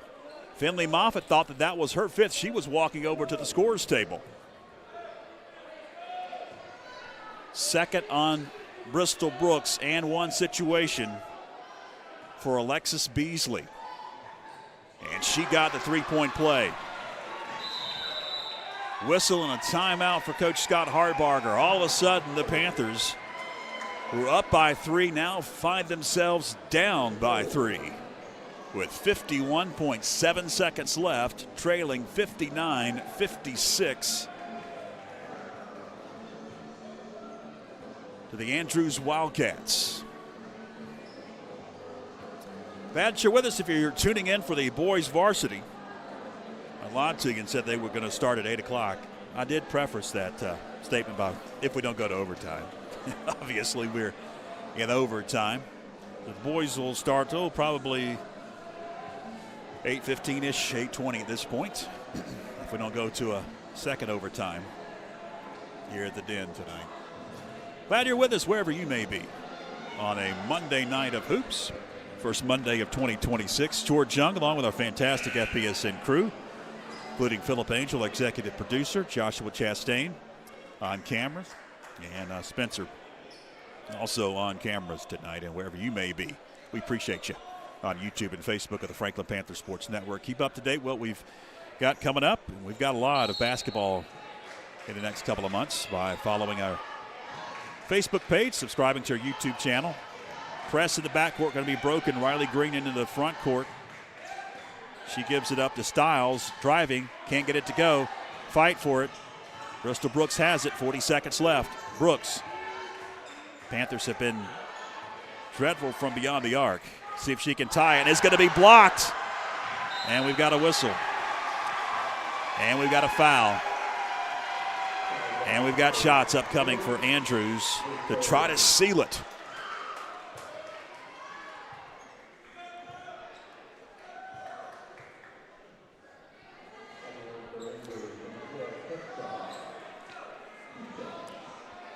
Drea Cutshaw will attempt a couple of shots. Foul was on Bristol Brooks, her third.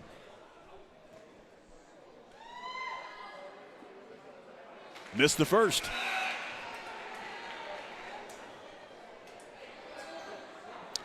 .1 seconds left. First overtime.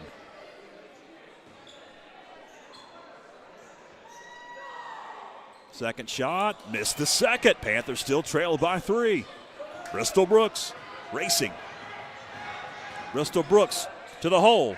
Wild shot wouldn't go. Stiles grabbed the rebound. Put back up and good.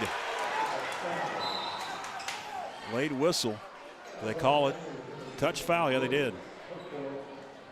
A couple of more shots in the other end. That's the problem. You don't have the 1-and-1 situation anymore, and you have to foul. Marley Blackwell will be at the line for Andrews to try to put the Wildcats back up by three. Can't hit.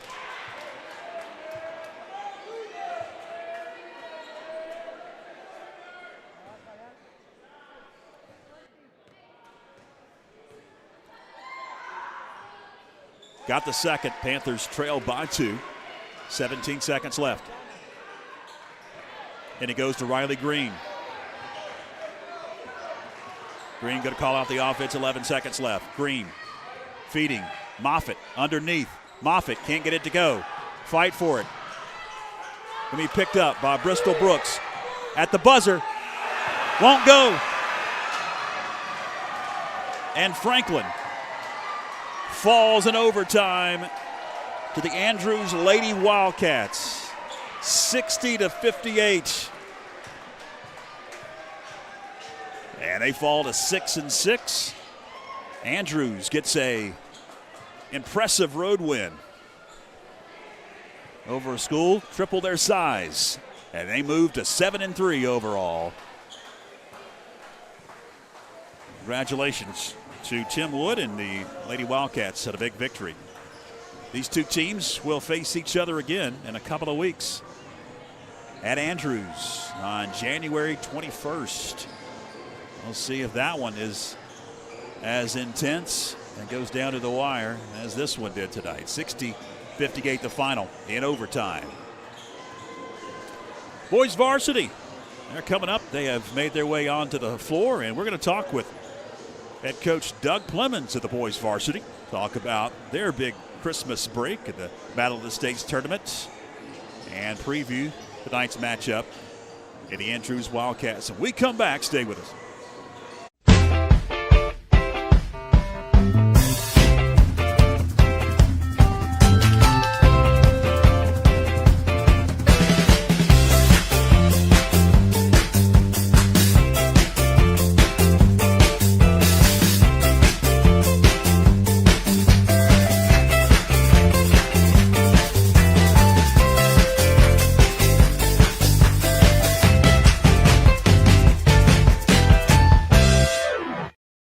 Welcome back, fans, as we get set for the boys varsity tonight. George Young back with you, along with Doug Clemens at boys varsity basketball coach. And you guys, obviously, Christmas off school-wise, but you guys were in a Christmas tournament and took on Irwin in the Catamount Clash. I guess it was 2 weeks ago tonight, Coach. And so we'll go back a little bit before we talk about this non-conference game in Andrews tonight as you host the Wildcats. You took on Irwin in the Catamount Clash and ended up winning pretty convincingly.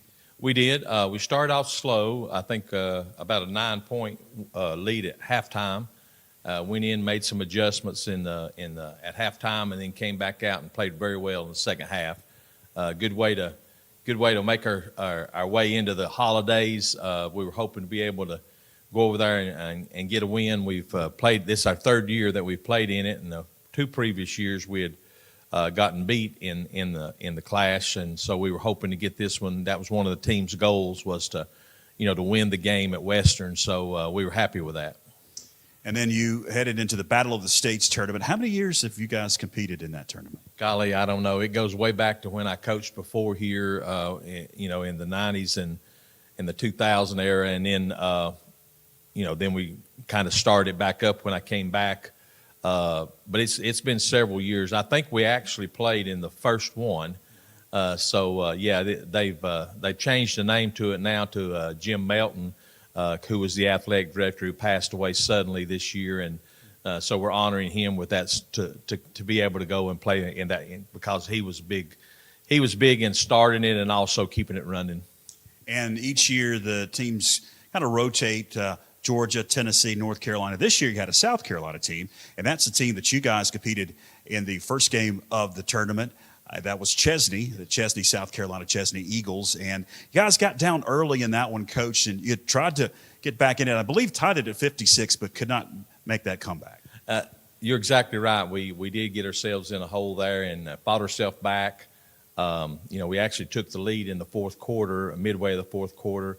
Of course, when we play in Georgia, we play with a shot clock, and we've shown in previous games that we were very good at controlling the clock, and in North Carolina we don't have to worry about the shot clock. So I think if we, not to make excuses, but I think if we would have been playing with our rules in North Carolina, that we would have probably been able to take care of the ball and do some things at the end that we normally do. But with a shot clock, you have to keep shooting. And so we weren't able to make enough baskets there at the end to hold them off. Yeah, it speeds you up a little bit with that shot clock. And then you're able to rebound and get 2 victories, including a dominating performance on the last day of the tournament against Union County, where you scored 104 points. And Jack Tisateski set the all-time scoring record in a game with 52 points. Yes, that was quite a night. Before that game, we had beaten Hayesville. Excuse me. But Union County has proven they've beaten us before in that tournament, I think even last year. So to be able to beat them, and like you said, it was a huge win for us, and it was powered by Jack's performance. We had some other good play by other players, but his performance was just a showcase that night. He had 27 in the first half. Came out in the third quarter, continued to be hot. We found him. He scored 20. I think it was 23 in the third quarter, and then I told him I would let him shoot one more basket before I took him out in the fourth. So actually, he only played about 3 quarters, and so we're proud of him. It's an evidence that obviously everyone knows he can score the basketball, but his work ethic is unmatched.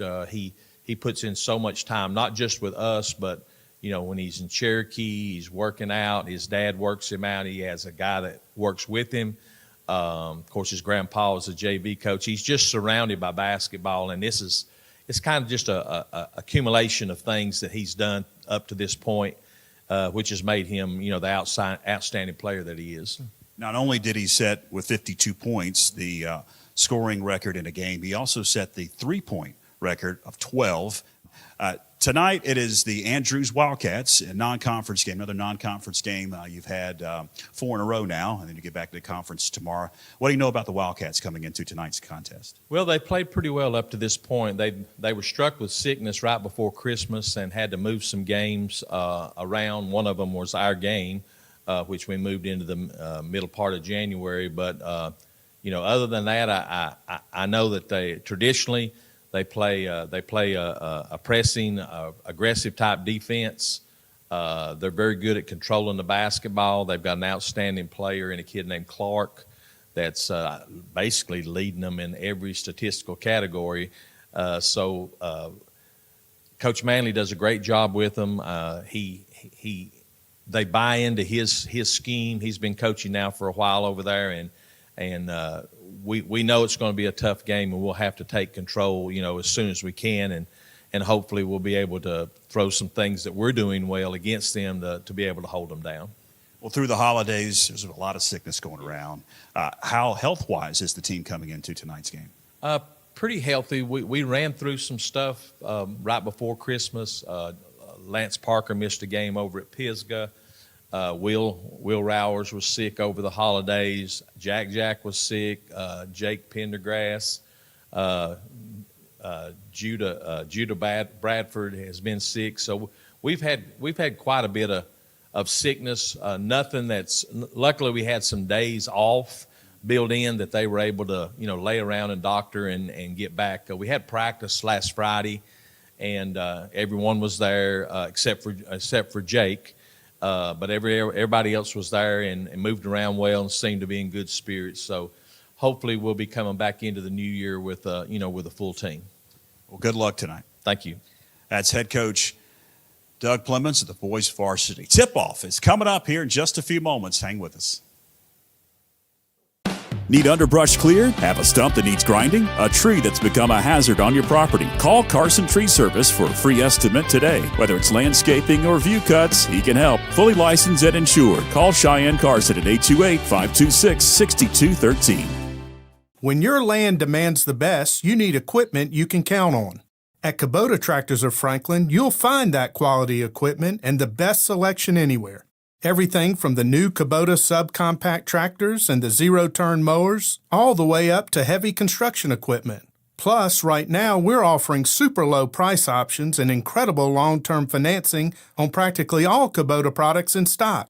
Come see us today at North Carolina's family tractor dealer, Kubota Tractors of Franklin. Join FPSN each month during the school year as we spotlight outstanding performances from student athletes with the First Citizens Bank and Corbin Dental Athlete of the Month video feature. It's presented by Corbin Dental, a locally owned dental practice providing comprehensive and advanced dental care in Franklin. With deep local roots and a passion for service, Corbin Dental takes pride in providing world-class care right here at home. And by First Citizens Bank, helping families and businesses make more of their finances for over 125 years. First Citizens Bank, forever first. Member FDIC.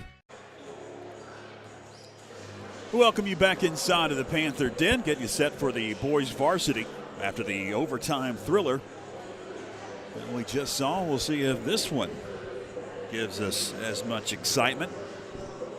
Panthers come in after losing winning in the last game of the Battle of the States tournament. And another non-conference affair tonight against the Andrews Wildcats. Both teams are ready to be introduced. We're just about set to head down to the floor and join our public address announcer, Mark Sutton. We'll have both teams introduced, and we'll get this one underway a little bit later than 8 o'clock after that overtime thriller. Contest. The Andrew Wildcat boys versus your Franklin Panthers. First, the starting lineup for Andrews. Number 1, Gabe Clark. Number 2, Logan Schuler. Number 4, Brady McClellan. Number 11, Braylon Manley. And number 12, Levi Clark. Head coach, Matt Manley. Panthers go lights out in 5, 4, 3, 2, 1.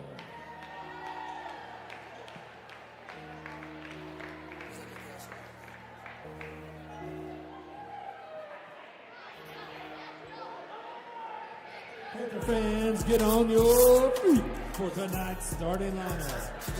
At guard, a junior, number 3, Gunnar McConnell. At guard, a junior, number 14, William Rower. At center, a junior, number 20, Lance Parker. At guard, a senior, number 5, Jack Tisotescu. Forward, a senior, number 12, Peyton Hervey. That's the starting lineups for both teams. I'll get the lights turned back on, and we'll get this one underway. Another non-conference affair for the Panthers. Glad you're with us on YouTube and Facebook of the Franklin Panthers Sports Network. I'm George Young alongside of our fantastic FPSN crew as we get set to tip off the boys' action tonight. Hervey will jump center against Logan Schuler. Senior, 6'3" is Schuler. And we're underway, as that one is going to be saved out of bounds into the hands of Lance Parker. Then he will throw it away. Down court. Off the glass and good. Scoring is underway. It's fast and furious. That one wouldn't go underneath for McConnell.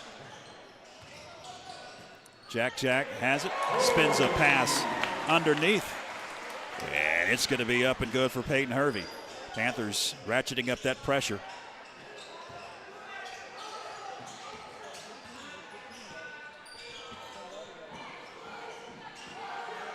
Andrews comes out dressed in black, their road black uniforms like the Lady Wildcats. Panthers in their white. Jack takes a test, he causes the turnover. Gives it up to McConnell. McConnell going to feed underneath. Rowers off the glass.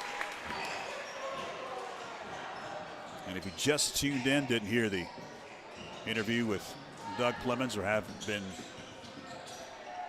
in tune with what's been happening, Jack Tisotescu, last time he was on the floor, scored 52 points in a win against Union County in the Battle of the States tournament, set the all-time single-game scoring record for the Panthers. 3 off the mark, long board going to be secured by Andrews, and it's Manley that'll get the bucket from the corner. It's a 3. And Andrews takes an early 5-4 lead. Jack beat Max McClure's 47 points at a single game. McConnell, fadeaway. Got the roll.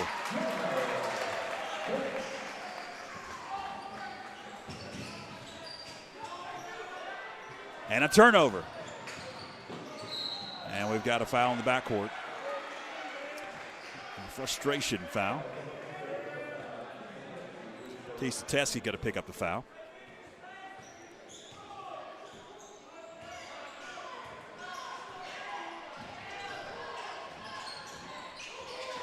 And Jack causes a turnover. He can't slam it home, though. Parker gives it up. And it's Peyton Hervey with a bucket. Clark drives, kicks. It's a three that is off the mark. And an offensive rebound underneath. Manley had it. Gave it up, and we got a foul. Brady Leland had it underneath. And the foul's going against McConnell. That'll be his first. High pass into McClellan. McClellan gives it up over to Manley, and Manley will, or was it a foul away from Manley? And it's an offensive foul. Didn't grab the number. First on Andrews. It will be on Manley. Okay, they finally put it up there. I'll say, I guess he pushed off. Jack got fouled. That'll send Teske to the line for a couple of shots. Second on Andrews. First on Gabe Clark.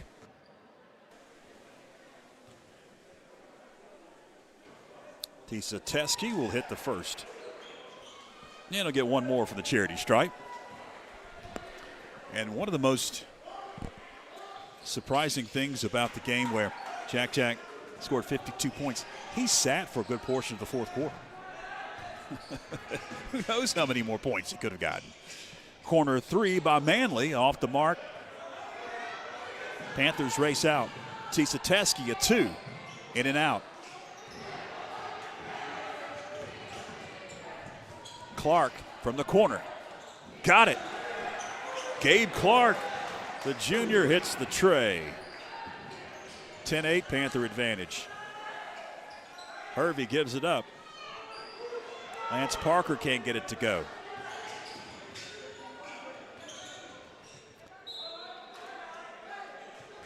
Out of bounds. Last touch by a Panther. Levi Clark. His pass knocked away. McClellan gets it inbounds deep. It's Clark that'll bring it across that timeline. Von McClellan.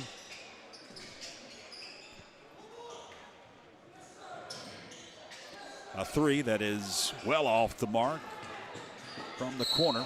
Trying to be saved. And who last touched it's the question. I believe it was last touched by Lance Parker. Yeah, it's going to be Andrews basketball. With 4:06 left here in the first. Andrews comes in at 6-3.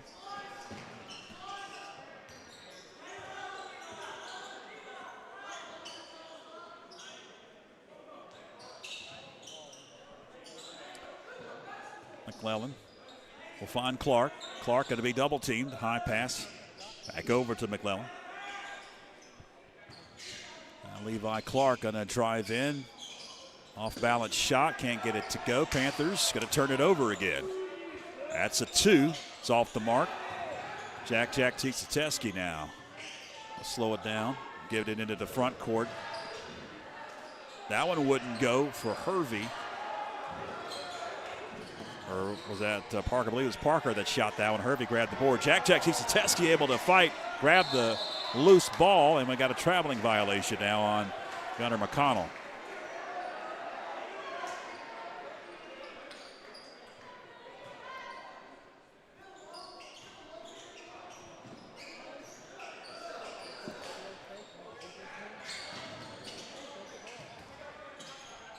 Nifty passing. Manley.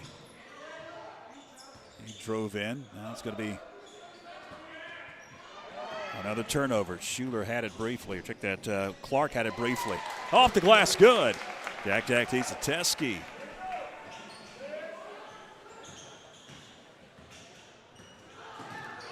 Poked away from behind.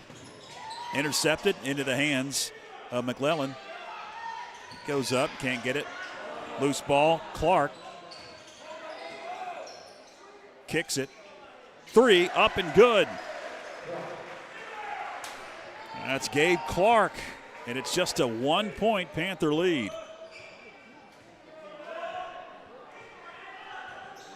Been impressed early on by the quickness of Andrews. Rowers finds Hervey up top. He wouldn't go. Clark into the front court, approaching 2 minutes left. Pulls up, jacks, hits, and Andrews regains the lead. 14-12.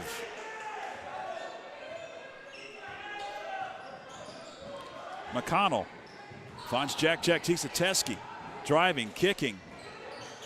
Rowers thought about it, finds Tisateski, and we're heading the other way underneath.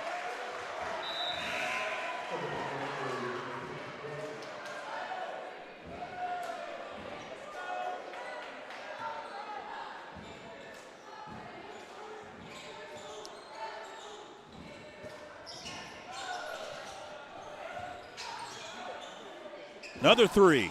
That one's well off the mark. He knew it when he shot it. Hervey lost control. Saved into the hands of Rowers. Over to Hervey, a three, got it. No, they're going to say it was a two-pointer.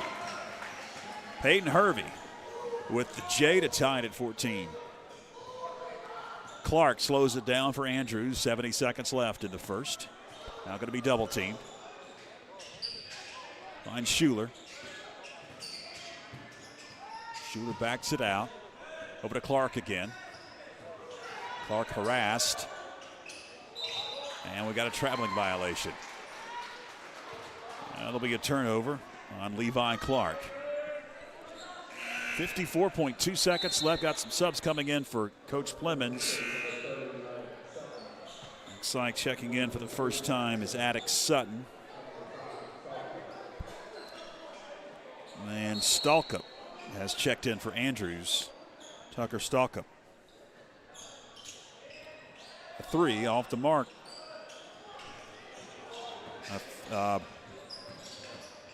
Also Baxter into the game. Queen partially blocked. Bill Rowers with it. 32 seconds left. Rowers leans in, and we've got a whistle and a foul on Andrews. That'll be on the floor, no shots. Brady Queen will pick up his first foul, and that's just the third whistled on Andrews. So no shots. Attic Sutton to trigger for Coach Doug Plemons. Gets it into Jack Tisateski deep in the corner. Finds Hervey. Now it's to Rowers. Pulls up. Rowers can't get it. Rebound underneath Brady Queen. Down to 13 seconds left in the first. Stalkup kicks it into the corner. Queen, three! He got it.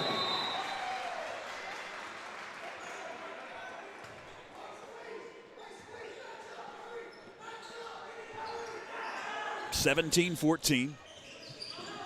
Andrews back out in front. Leads changed twice in this ball game, and it's out of bounds. A turnover with 0.8 seconds left. See what Andrews can do with it. At the buzzer, Andrews with a 17-14 advantage. After 8 minutes of this one in the boys varsity, we'll take a break. Stay with us. Need underbrush cleared? Have a stump that needs grinding? A tree that's become a hazard on your property? Call Carson Tree Service for a free estimate today. Whether it's landscaping or view cuts, he can help. Fully licensed and insured. Call Cheyenne Carson at 828-526-6213. When your land demands the best, you need equipment you can count on. At Kubota Tractors of Franklin, you'll find that quality equipment and the best selection anywhere. Everything from the new Kubota subcompact tractors and the zero-turn mowers, all the way up to heavy construction equipment. Plus, right now, we're offering super low price options and incredible long-term financing on practically all Kubota products in stock. Come see us today at North Carolina's family tractor dealer, Kubota Tractors of Franklin. Welcome back. First quarter in the books. And Andrews holds a 17-14 advantage. George Young along with our fantastic FPSN crew tonight for some Monday night hoops on the Franklin Panthers Sports Network, YouTube, and Facebook. Philip Angel, our executive producer. Philip along with Joshua Chastain and Spencer Lee bringing you the ball game tonight. Glad that you're with us, wherever you may be. Andrews has first possession here in the second quarter. Baxter driving.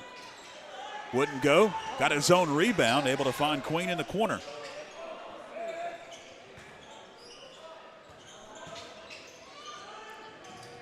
Baxter thought about it in the corner. He got double teamed, and it's a loose basketball off to the races. Will Rowers leans in, got it to go. Tried to get the call as he hit the deck.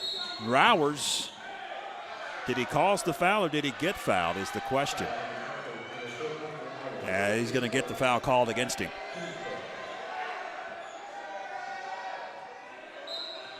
Fans didn't like it. Rowers picks up his first on the Panthers here in the second quarter. Some press now for Coach Flemons. Stalk up, got to get it across, does to Queen.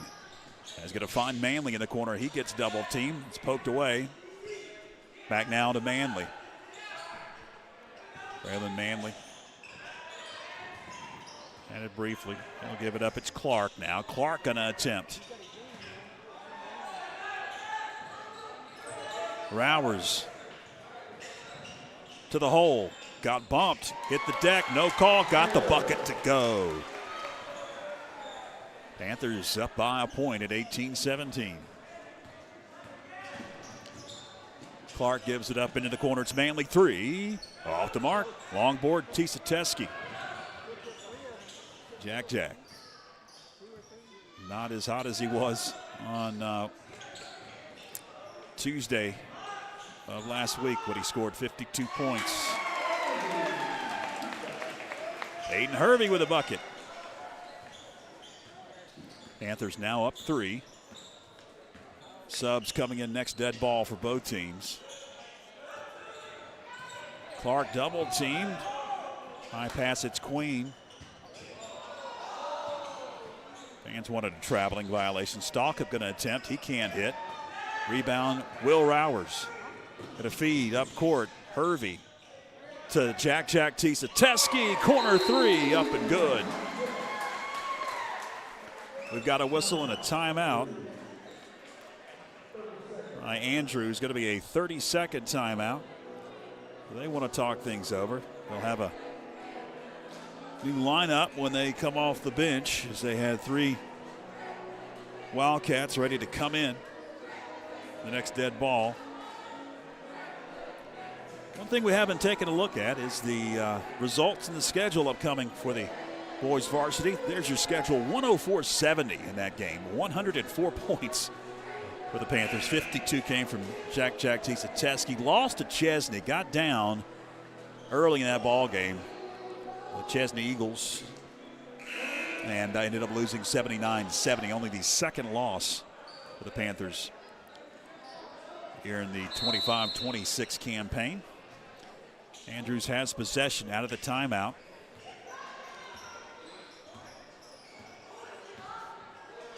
Schuler into the game, one of those 5 subbing off the bench. He has it. Swing it over. Now underneath, back out. Clark, 3, got it.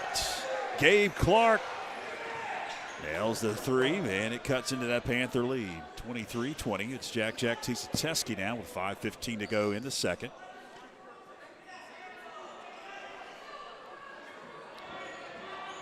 Cross court, Jackson Wilson's checked in. And a feed. Blocked. Hervey's shot was.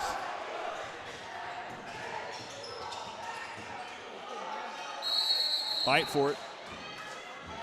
And the possession arrow going to stay with Andrews. Or no, it's going to go to the Panthers. That possession arrow over there. I don't know if you can see it in our shot. It switched. Oh, man. Right before the official looked over. Corner 3. Rowers can't hit.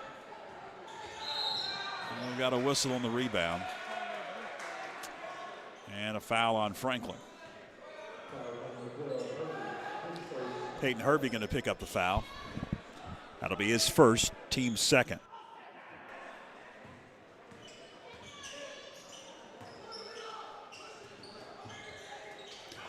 Pass intercepted. Tisateski then loses it. He tried behind the back dribble. Off the backboard, Tisateski has it. Stops and pops. Tisateski back of the iron. Jackson Wilson grabs the long board. Wilson's open. It's a three. That won't fall.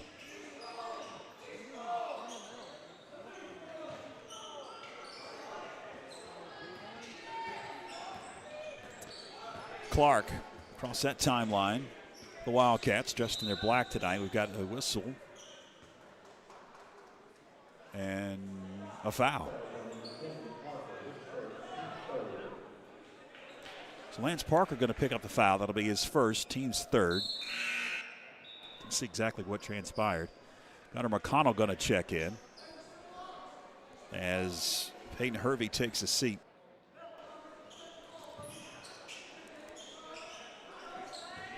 Schuler. Devon McClellan over in the corner, Manley.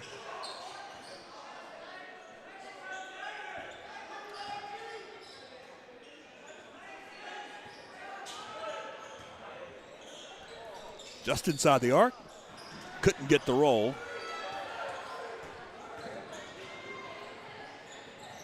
Panthers now attack. Jack Tisateski going to back it out. Tisateski driving, kicking. McConnell with it. Got fouled. Did not get the roll. So we got a couple of shots for Gavin McConnell. Or Gunnar McConnell, rather. At the free throw line. Foul whistled on Braylon Manley. That'll be his first, team's first. And McConnell will get the roll on the first shot at the free throw line. Will Rowers checks back into the game. Taking a seat, Lance Parker. Gunnar McConnell, one more. Back of the iron. Rebound. Jack Tisateski. Panthers reset offensively. Off a ball screen. And a foul. Going against Andrews. Gabe Clark picks up his second, team second.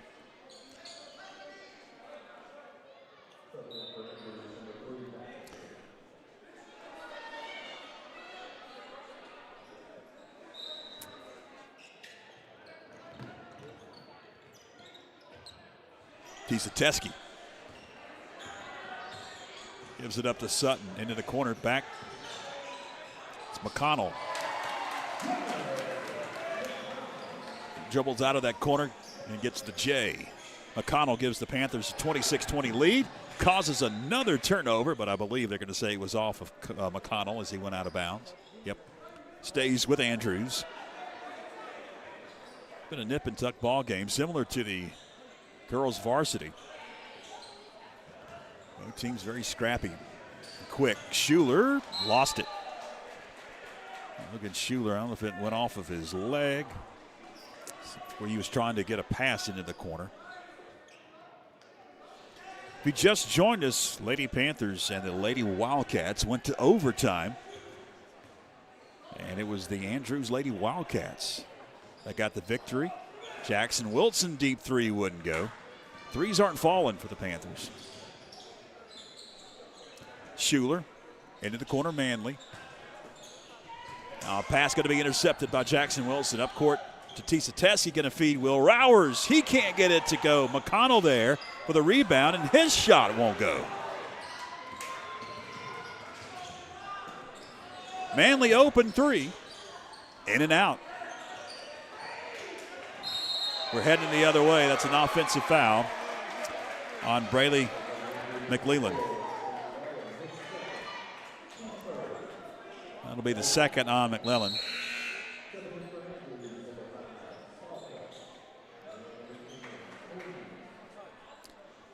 Two minutes exactly remaining in this second quarter.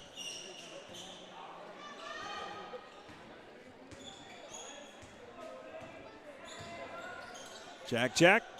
In and out, just not falling.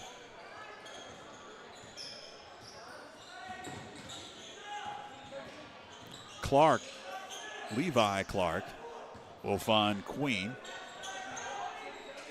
Kicks it into the corner. It's Baxter, 3, off the mark.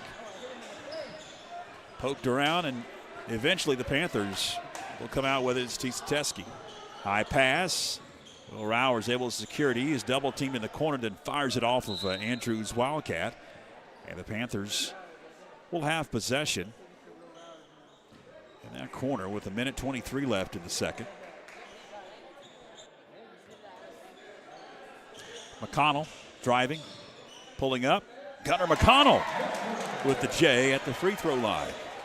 28-20 Panthers, I believe their biggest lead of the night at 8. High pass almost intercepted into the hands of Stalkup. He kicks it back out. Just left of the stripe, wouldn't go for Brady Queen. Will Rowers comes out with it, gives it up. Jack Tisateski off to Wilson, and Wilson hits the deck. Jackson Wilson will be at the line for a couple of shots. Who are they going to give the foul to is the question.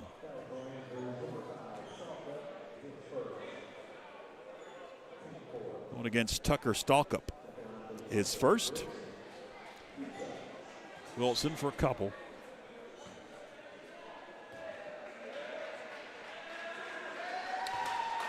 And Jackson hits the first. He could make it a 10-point advantage if he can hit the second. Coming up at the break, want you to stick around if you haven't seen it already. We'll have an update, construction update, or December construction update for the new Franklin High School that is being built right behind us here. We were here earlier in the day getting set up. They were shaking the whole gym. They were doing some jackhammering and all kinds of stuff is happening. Walls are coming up.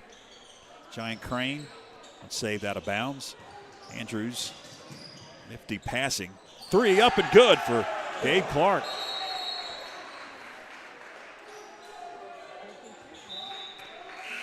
Some subs off the bench for Coach Matt Manley. Stalkup and Baxter back into the game. Final 37 seconds here. Tisateski lifts the pass. That is well over the head of Gunnar McConnell.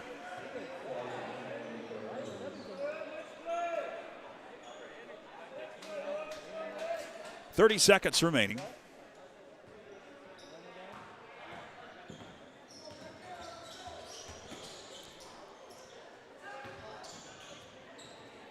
A 3, up and good.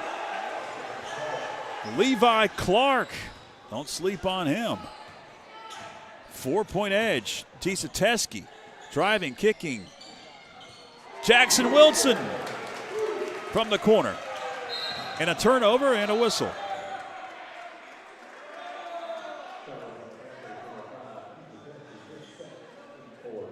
They gave it against Tisateski. Okay. All right. Tisateski going to pick up the foul. I didn't see that. 4 seconds left. At the buzzer, it's going to count if it goes off the mark. So after 16 minutes, Franklin holds a 33-26 lead here at the break.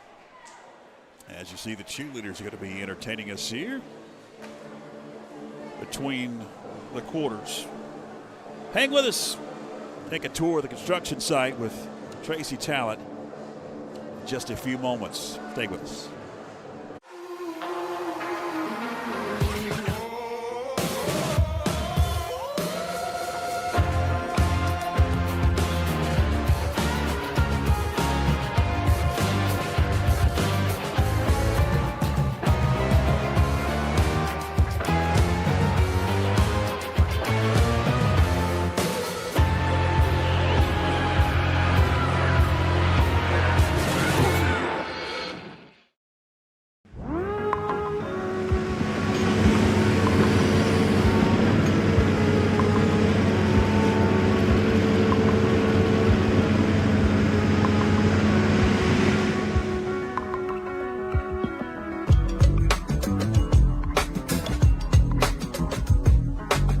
Hey folks, welcome to the December 2025 edition of the Franklin High School Construction Update. George Young with Tracy Talent once again, and we are here in the middle of the Panther Pit on the visitor side. And if you have ridden by in the month of December, you have seen the stands. The visitor stands are in. They've still got a couple of more stands to put up.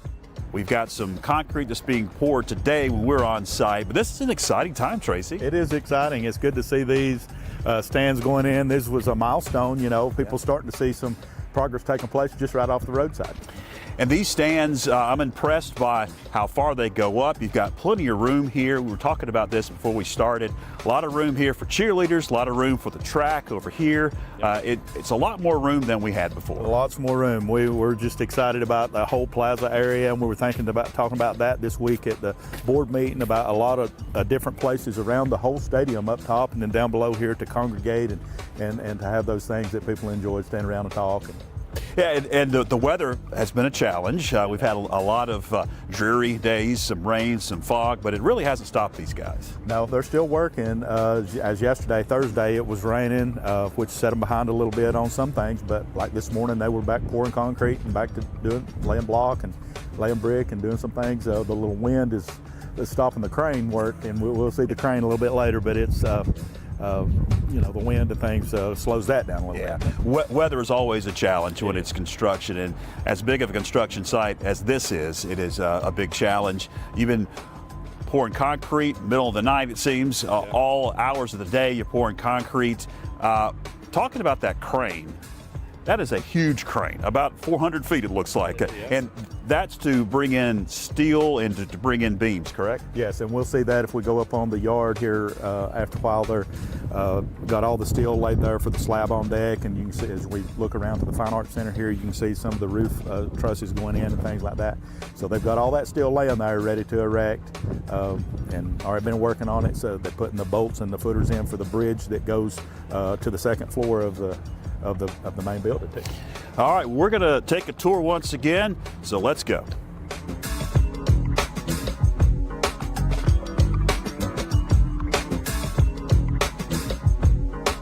Now we come to the back side of the gymnasium and the Fine Arts Center. The big crane is loading some steel. Tracy, what's happening back over here? As you can see, we have the steel yard here, and they have everything laid down for the slab on deck and roof trusses that's going around the Fine Arts Center and the walking track around the gym. They're starting to swing some steel, started last week. Of course, like I said earlier, the wind kind of slows them down a little bit on that, but kind of windy today. Kind of windy today on a very active site. Been seeing a lot of things going on, but they're setting some steel, and it's moving along. Since the last time we talked in the November construction update, they have put these walls up, and these walls are going to go even higher, right? Yes. This is the cafeteria and kitchen area, these first set of walls, and then the next set, the higher set that you see there is the Fine Arts Center. They'll be going a little bit higher, and of course then the gym walls here, and they'll be going higher as well. They're pouring the gym floor. It's just coming along. It is. I'll tell you, a lot has happened since the last time that we talked to you. We're going to head over to the other side and check out the press box area, and then we're going to head down and get kind of an overview of this big crane. One thing on the backside of Frogtown, which you see behind us, is a retaining wall that they have built on the side there. A lot of dirt's been moved. A lot of dirt moved in to make the pad for the main educational wings of the building. Will come out onto the edge of that. Well, not all the way to the edge. There'll be a road between the bank and the educational part, but it'll come out. Looking from this end, it'll look like it's out onto the edge of that bank.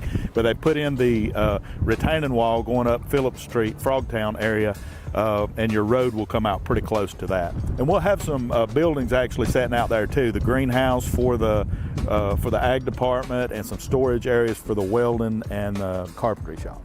We are here now. Behind us is the press box, of course, and the gym is right here. We were just talking before we started this part of the update, Tracy, about how far we're getting closer and closer to the gym. A little teetering on the edge there, but as this progresses, you're going to see all this kind of level out, and of course the press box we see and the brickwork is going in, and the bleachers in the stands area, they're going to be going in pretty quick too. Yeah, they were supposed to have started this past week, but I guess weather held them up on that. And as they're finishing up on the other side, then they're laying out, as you can see, the piers and things laid out there on the side of the slope. They'll be getting ready. They put the fabric down first, and then they will be enclosed bleachers like you see on the other side, aluminum totally enclosed, obviously so water can get through, but no debris can get through. All right, that's going to wrap things up for the December 2025 edition of the Franklin High School Construction Update. Tracy, as always, appreciate you giving us a tour. A lot going on. I'm sure when we talk to you in January, it's going to be even bigger of a transformation. Yeah, and as they get some of these walls closed in, we'll be able to take some tours of the inside of the building. I'm looking forward to that because it's been a cold day, kind of windy. It is. Thanks, Tracy. All right, thank you.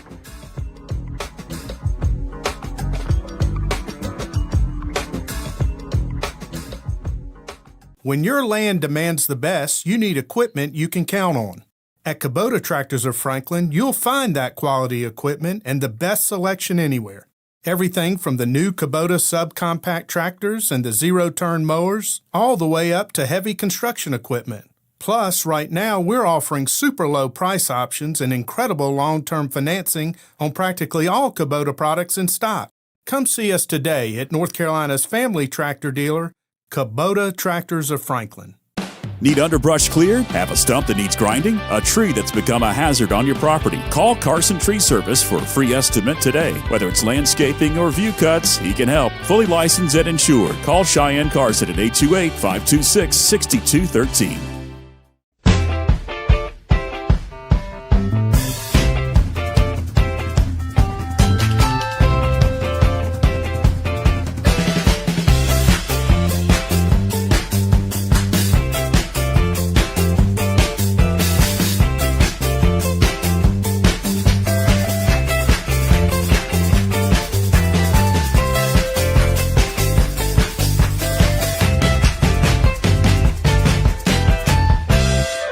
Join FPSN each month during the school year as we spotlight outstanding performances from student athletes with the First Citizens Bank and Corbin Dental Athlete of the Month video feature. It's presented by Corbin Dental, a locally owned dental practice providing comprehensive and advanced dental care in Franklin. With deep local roots and a passion for service, Corbin Dental takes pride in providing world-class care right here at home. And by First Citizens Bank, helping families and businesses make more of their finances for over 125 years. First Citizens Bank, forever first. Member FDIC. At the half, 33-26, Panthers on top of the Andrews Wildcats. Franklin at 9-2 coming into tonight's action. And Andrews at 6-3. Conference play returns for the 2026 side of the season for the Panthers. Here are the Mountain 8 Conference standings. Tomorrow it's the Tuscola Mountaineers that Franklin will be hosting, and we'll have it here on the network. See Tuscola down there at 1-2 in the conference and 1-10 overall, and Franklin at the top of the conference. East Henderson, North Henderson, and Smoky Mountain all with more than 10 wins, 10, 10, and 11. The top of the conference is stout. Of course, Franklin with 9 wins could make it 10 if they could hold this lead. And we'll see, though. It's been a nip and tuck ball game, similar to the girls' varsity. Andrews has the first possession here in the second half. It's Gabe Clark.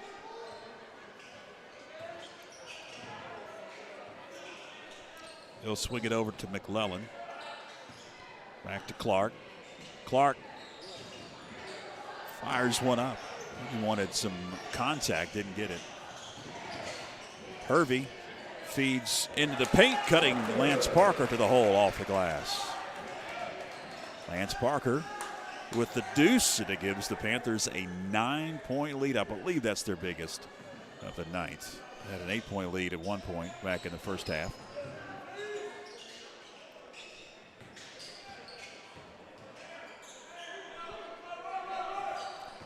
Manley, top of the key three. It's off the mark. Rebound wouldn't go. Third opportunity wouldn't go.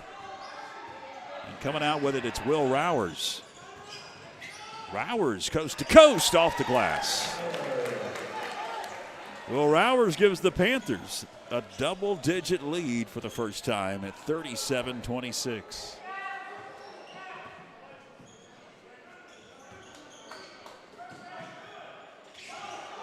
Almost a turnover. Clark with it.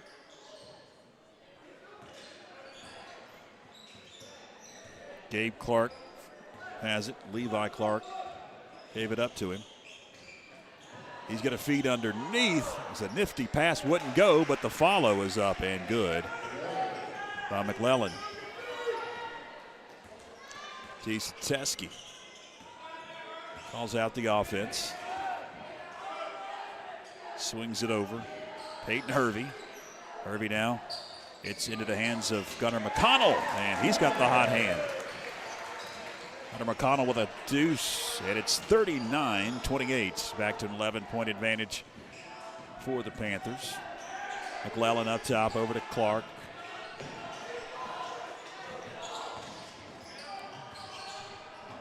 Levi Clark between the leg dribble, now working on McConnell. Kicks it over into the corner. Manley now going to let the pass underneath. It's knocked away. Out of bounds, they'll say last touch by Logan Schuler and the Andrews Wildcats.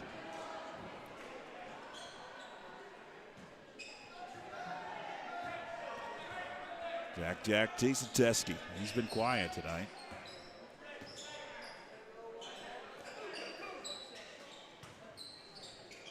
Hervey spinning off the glass.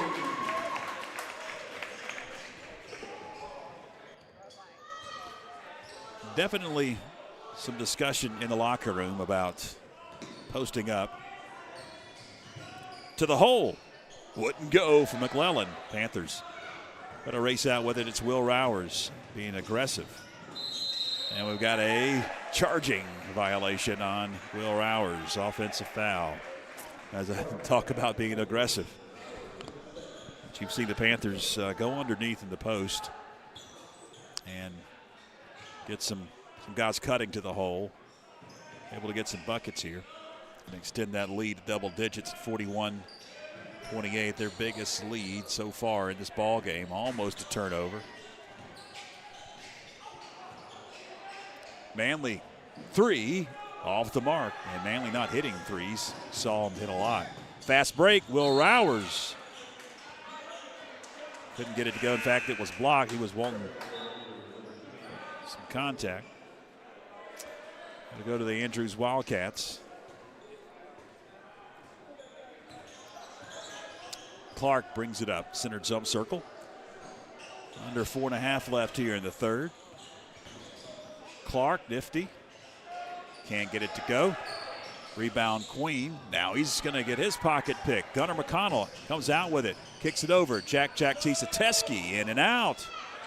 Teske cannot buy a bucket tonight after scoring 52 in the game last week. And Gunnar McConnell, hey, he can't miss. 43-28, timeout on the floor. Andrews wants to talk it over, and Matt Manley. He has seen enough.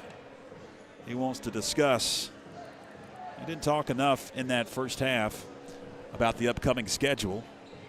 There it is. Tuscola coming up tomorrow. Get back into non-conference play. North Henderson on Friday night, then 3 on the road.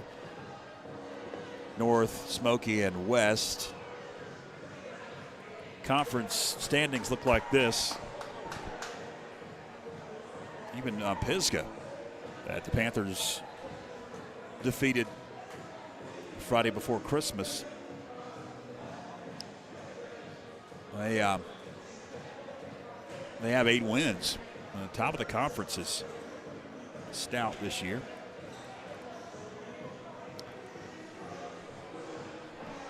Well, Andrews talking it over.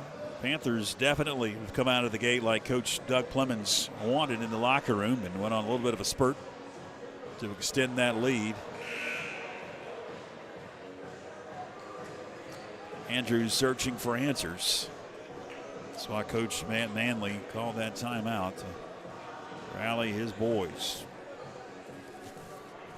Approaching 9 o'clock. Glad you're with us. 9 o'clock in the East. on YouTube and Facebook of the Franklin Panther Sports Network. George Young, along with our fantastic FPSN crew, Philip Angel and Spencer Lee, Joshua Chastain. Back to action. It's Andrews with it. And a three by Levi Clark wouldn't go long. The rebound, it's into the hands of Gunnar McConnell. McConnell gets fouled. Well, the horn blew. Clark going to pick up the foul. Levi Clark pick up his second. And a couple of shots upcoming for Gunnar McConnell.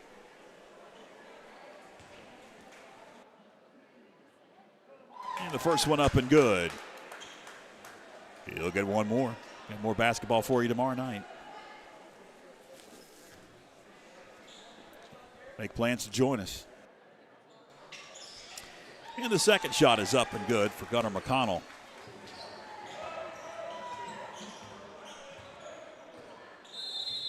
Another timeout for Matt Manley. That'll be a full timeout. So we're going to take one. 3:39 to go in the third quarter. 45-28 Panther advantage. Stay with us. When your land demands the best, you need equipment you can count on. At Kubota Tractors of Franklin, you'll find that quality equipment and the best selection anywhere. Everything from the new Kubota subcompact tractors and the zero-turn mowers, all the way up to heavy construction equipment.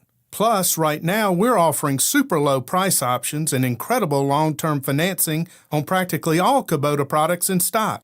Come see us today at North Carolina's family tractor dealer, Kubota Tractors of Franklin.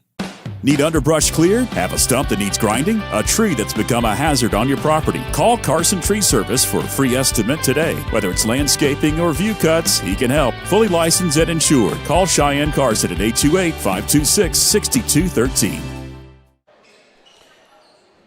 Andrews will have possession out of the timeout, trailing 45-28. High pass, fight for it. Will Rowers going to secure it. Jack Tieseteski feeds Gunnar McConnell. All of a sudden, it has ballooned to a 19-point lead for the Panthers, 47-28.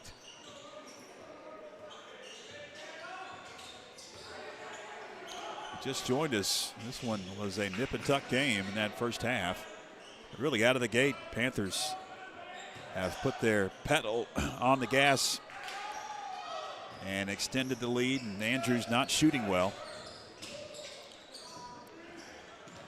Tieseteski can't get it to go.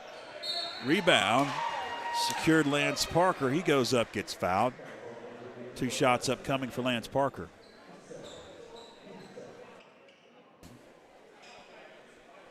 Lance Parker can give the Panthers a 20-point advantage if he could hit this shot.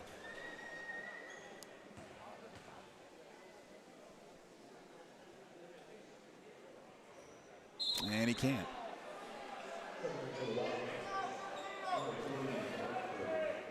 Fisher Baxter and Tucker Stalkup have checked in for Coach Manley and the Wildcats. One more for Lance Parker.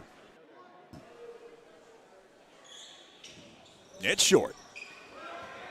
Lead remains 19 for the Panthers.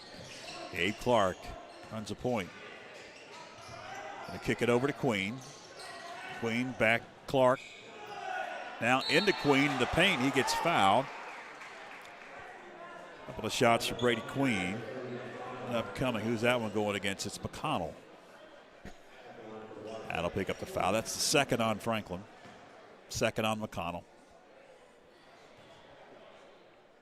The junior hits the first.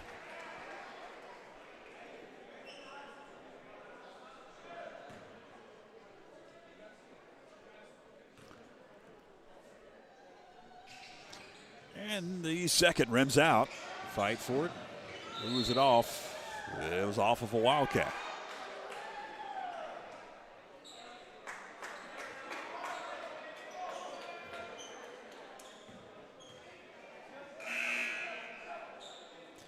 Attic Sutton's going to come into the game for Coach Clemens, taking a seat, Lance Parker. Teskey gets it in to Will Rowers. Rowers quickly into the front court. McConnell spins, gets position, can't get the bucket. Back out it goes to McConnell. Now it's Rowers that'll attempt and hit from downtown. Will Rowers makes it an even 50 for the Panthers with 2:18 left, 50-29. Now a 21-point lead. And a traveling violation, turnover for the Andrews Wildcats. After that three, a couple of fans behind us think that this one's pretty much in the books as a win for the Panthers. They are heading to the exits. Still a lot of time left. 2:07 to go here in the third. Teskey over to McConnell.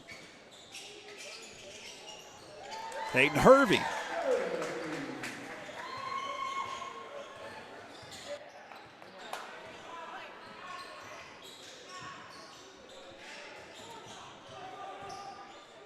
Step back three for Clark. Got it. Gabe Clark from downtown. First points for Andrews in a long time. They've gone through a little drought. Attic Sutton loses control. Picked up by Fisher Baxter.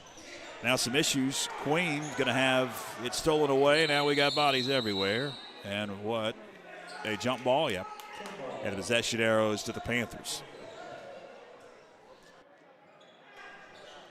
Mentioned this in the girls' game. You didn't join us earlier. Coach Tom Raby basketball court may be a little shinier on your television screen tonight as it was waxed over the Christmas holidays. You could smell it when we came in earlier today. The polyurethane smell. Will Rowers wouldn't go. There to follow, it's Peyton Hervey. It looks all spiffy and clean, nice and shiny. Clark, three, got it. Gabe Clark, back-to-back trays.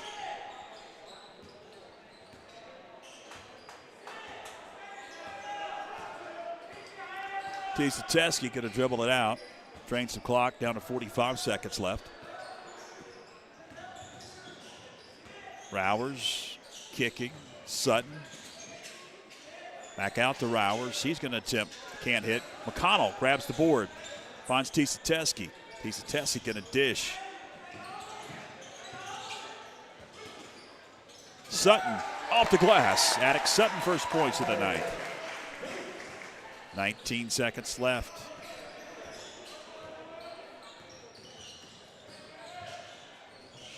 .22 edge. 10 seconds to go.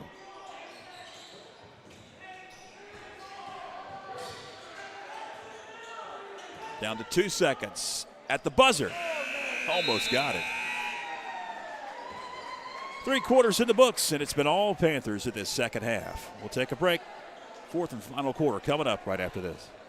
When your land demands the best, you need equipment you can count on. At Kubota Tractors of Franklin, you'll find that quality equipment and the best selection anywhere. Everything from the new Kubota subcompact tractors and the zero-turn mowers, all the way up to heavy construction equipment. Plus, right now, we're offering super low price options and incredible long-term financing on practically all Kubota products in stock. Come see us today at North Carolina's family tractor dealer, Kubota Tractors of Franklin. Need underbrush cleared? Have a stump that needs grinding? A tree that's become a hazard on your property? Call Carson Tree Service for a free estimate today. Whether it's landscaping or view cuts, he can help. Fully licensed and insured. Call Cheyenne Carson at 828-526-6213. Welcome back. They've got 8 minutes up on the scoreboard. We're just about ready to begin the fourth quarter. Basketball action coming tomorrow night right here on the network. Make sure you join us. Near to 6:30, girls action. It's the Lady Mountaineers and Lady Panthers. Franklin tries to rebound from a non-conference loss tonight in overtime to Andrews against the Mountaineers. And the boys action will follow about 8 o'clock, and we'll have all the live in-color action on your television screen tomorrow night. We got a foul away from the ball. That one's going against Sutton. So make plans now. Mark it down. Tomorrow night.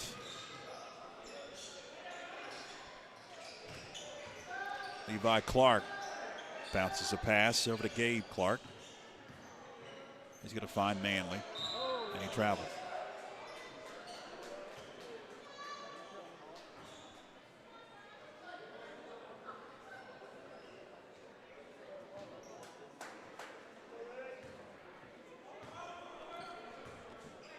Teske finds Hervey. McConnell driving. Wouldn't fall. Rebound, Attic Sutton powers up for that board. Finds Will Rowers, and he'll be at the line for a couple.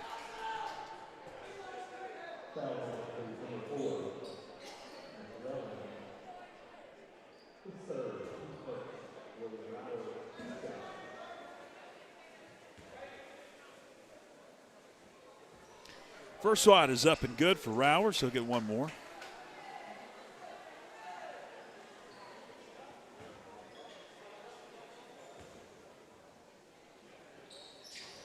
And he can't get the roll on the second.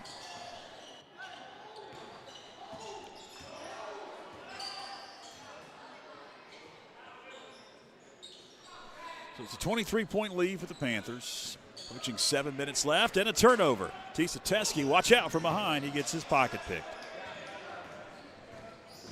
Logan Schuler driving, kicking. McClellan with the bucket. Outlet. Rowers.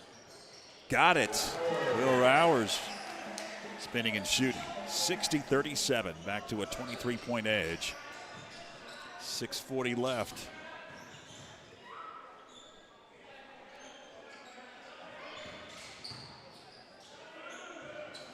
Nifty move, but he couldn't get the shot to fall. Logan Schuler, and now on the other end, a foul going against Andrews.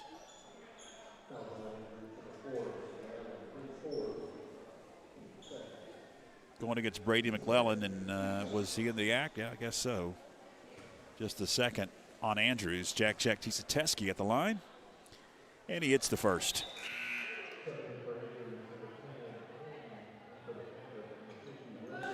Brady Queen going to check in for Coach Manley and in for Plemons and the Panthers.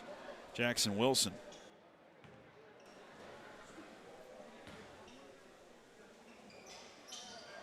Jack Teske gets both at the free throw line.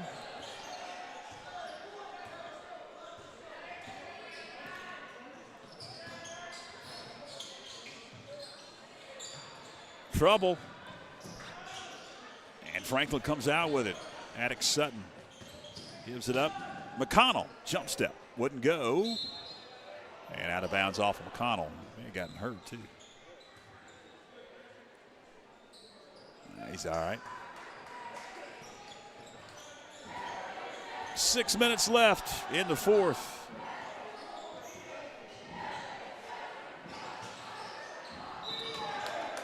Shot blocked. McConnell has been all over the floor tonight, but they're going to whistle a foul on him. And it's Levi Clark that'll be at the line for a couple of free throw shots.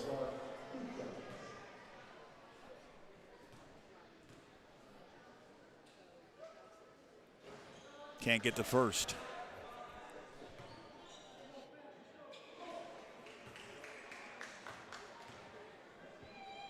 Second one up and good.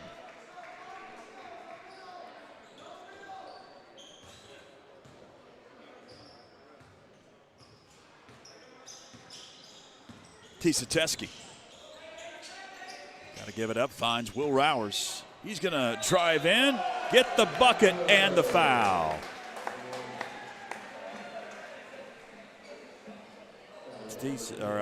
Will Rowers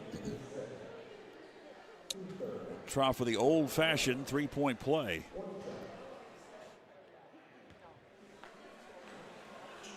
And he completes it.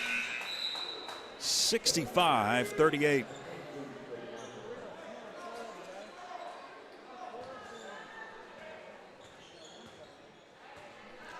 .540 left.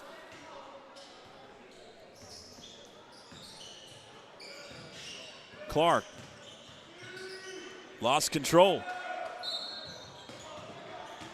And we've got a whistle. Going against Gabe Clark. They'll whistle him with a foul. 4th on Andrews. One more to give before we get free throws.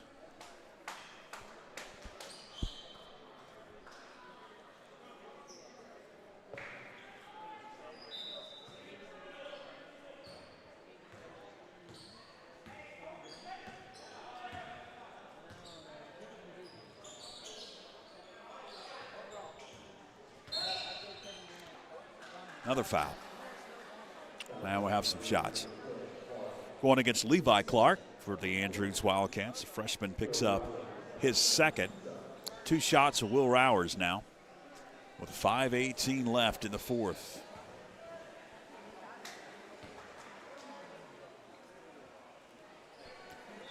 And he gets the first.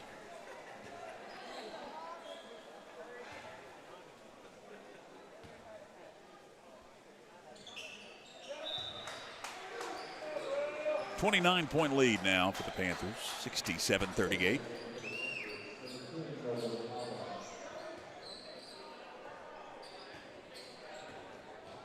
Nolan Collins has come off the bench for Coach Plemons. Waldrew also off the bench for Andrews. We'll see if some of the bench players get in. We'll get their names mentioned. Jackson Wilson, 3. Won't fall, rebound, kicked around. They'll say last touch by Manley and the Andrews Wildcats. So Attic Sutton will trigger. We got some more subs coming in for Coach Manley. Looks like it's going to be Stalkup and Baxter back into the game as they've been rotating in and out throughout. Teskey get it in high into Collins, or check that into Jake Pendergrass, also snuck into the ball game. Tried to tip it up, it wouldn't go. Queen in and out with the 3. Teskey with a rebound. Wilson again open, now going to attack, kick. Collins wouldn't go. 4.5 left. Waldrop kicks it out.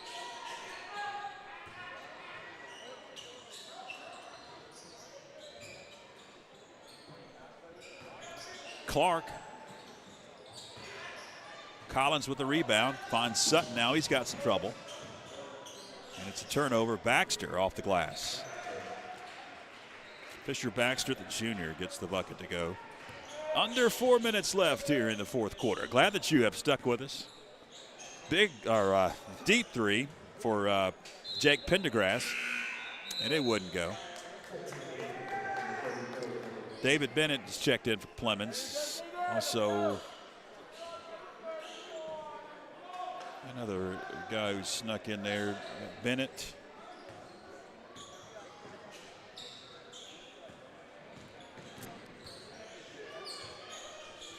Stalkup. We'll find Clark. Lost control.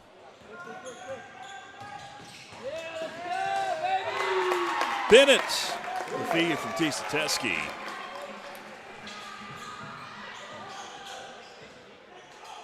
And an intercepted pass, and then back into the hands of Andrews. Clark, fadeaway. Got it. That was a tough shot for Gabe Clark.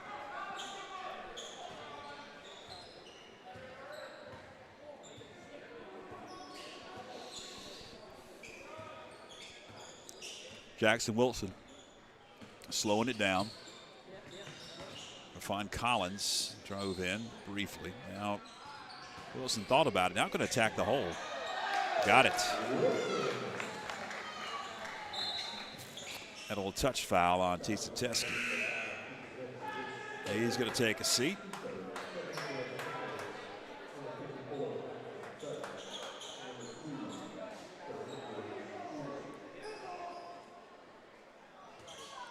Sutton is checked in for Plemons.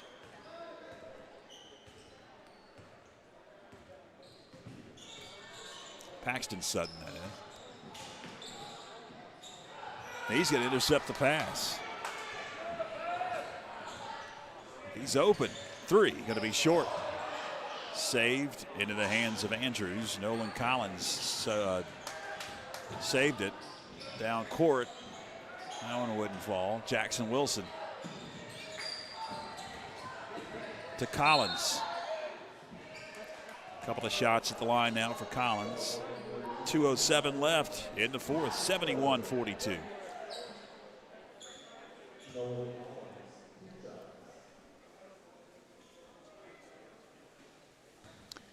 Panthers trying to make it 3 in a row in the win column and secure their 10th win of the season. Double-digit wins as you begin the month of January is not too shabby.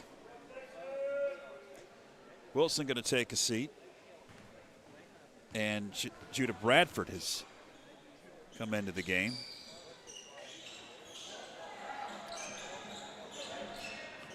Clemens has emptied his bench.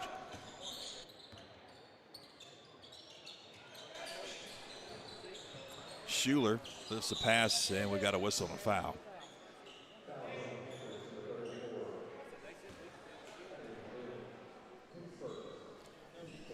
No shots here, just the fourth foul. One more to give for the Panthers. $1:53 left. Queen looks to trigger, get it in, does. To Waldrop. Back over to Queen. Driving in. Queen got it slapped away. Bradford underneath, kicks it out. Bennett had it briefly over to Pendergrass. He's open to three, off the mark, long board. Picked up by Waldrop.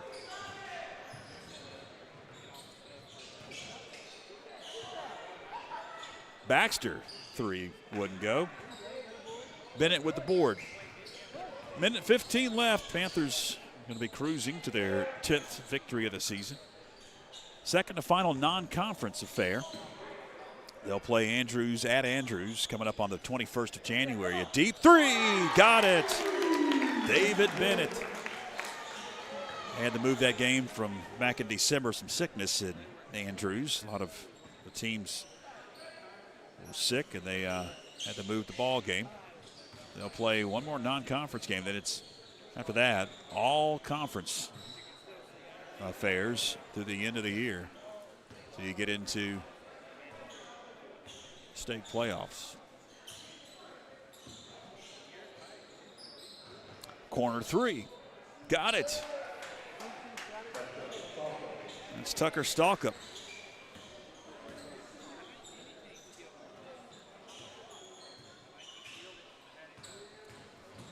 Down to 15 seconds.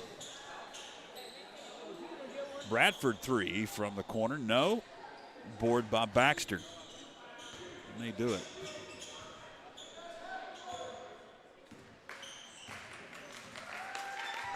Franklin secures a 75-45 victory over the Andrews Wildcats, push their mark to 10-2 overall. Andrews falls to 6-4. And their mark in the Smoky Mountain Conference remains at 1-1. Andrews will be on the road in Cashiers tomorrow to take on the Bobcats of Blue Ridge Early College. 75-45 is the final tonight. My thanks to our fantastic FPSN crew, Philip Angel, Joshua Chastain, and Spencer Lee for bringing you all the sights and the sounds of tonight's non-conference ball game. The Lady Panthers lost at a heartbreaker in overtime to the Lady Wildcats, and the boys varsity Panthers ended up winning 75-45. For all involved, till tomorrow night, I'm George Young. So long, everybody.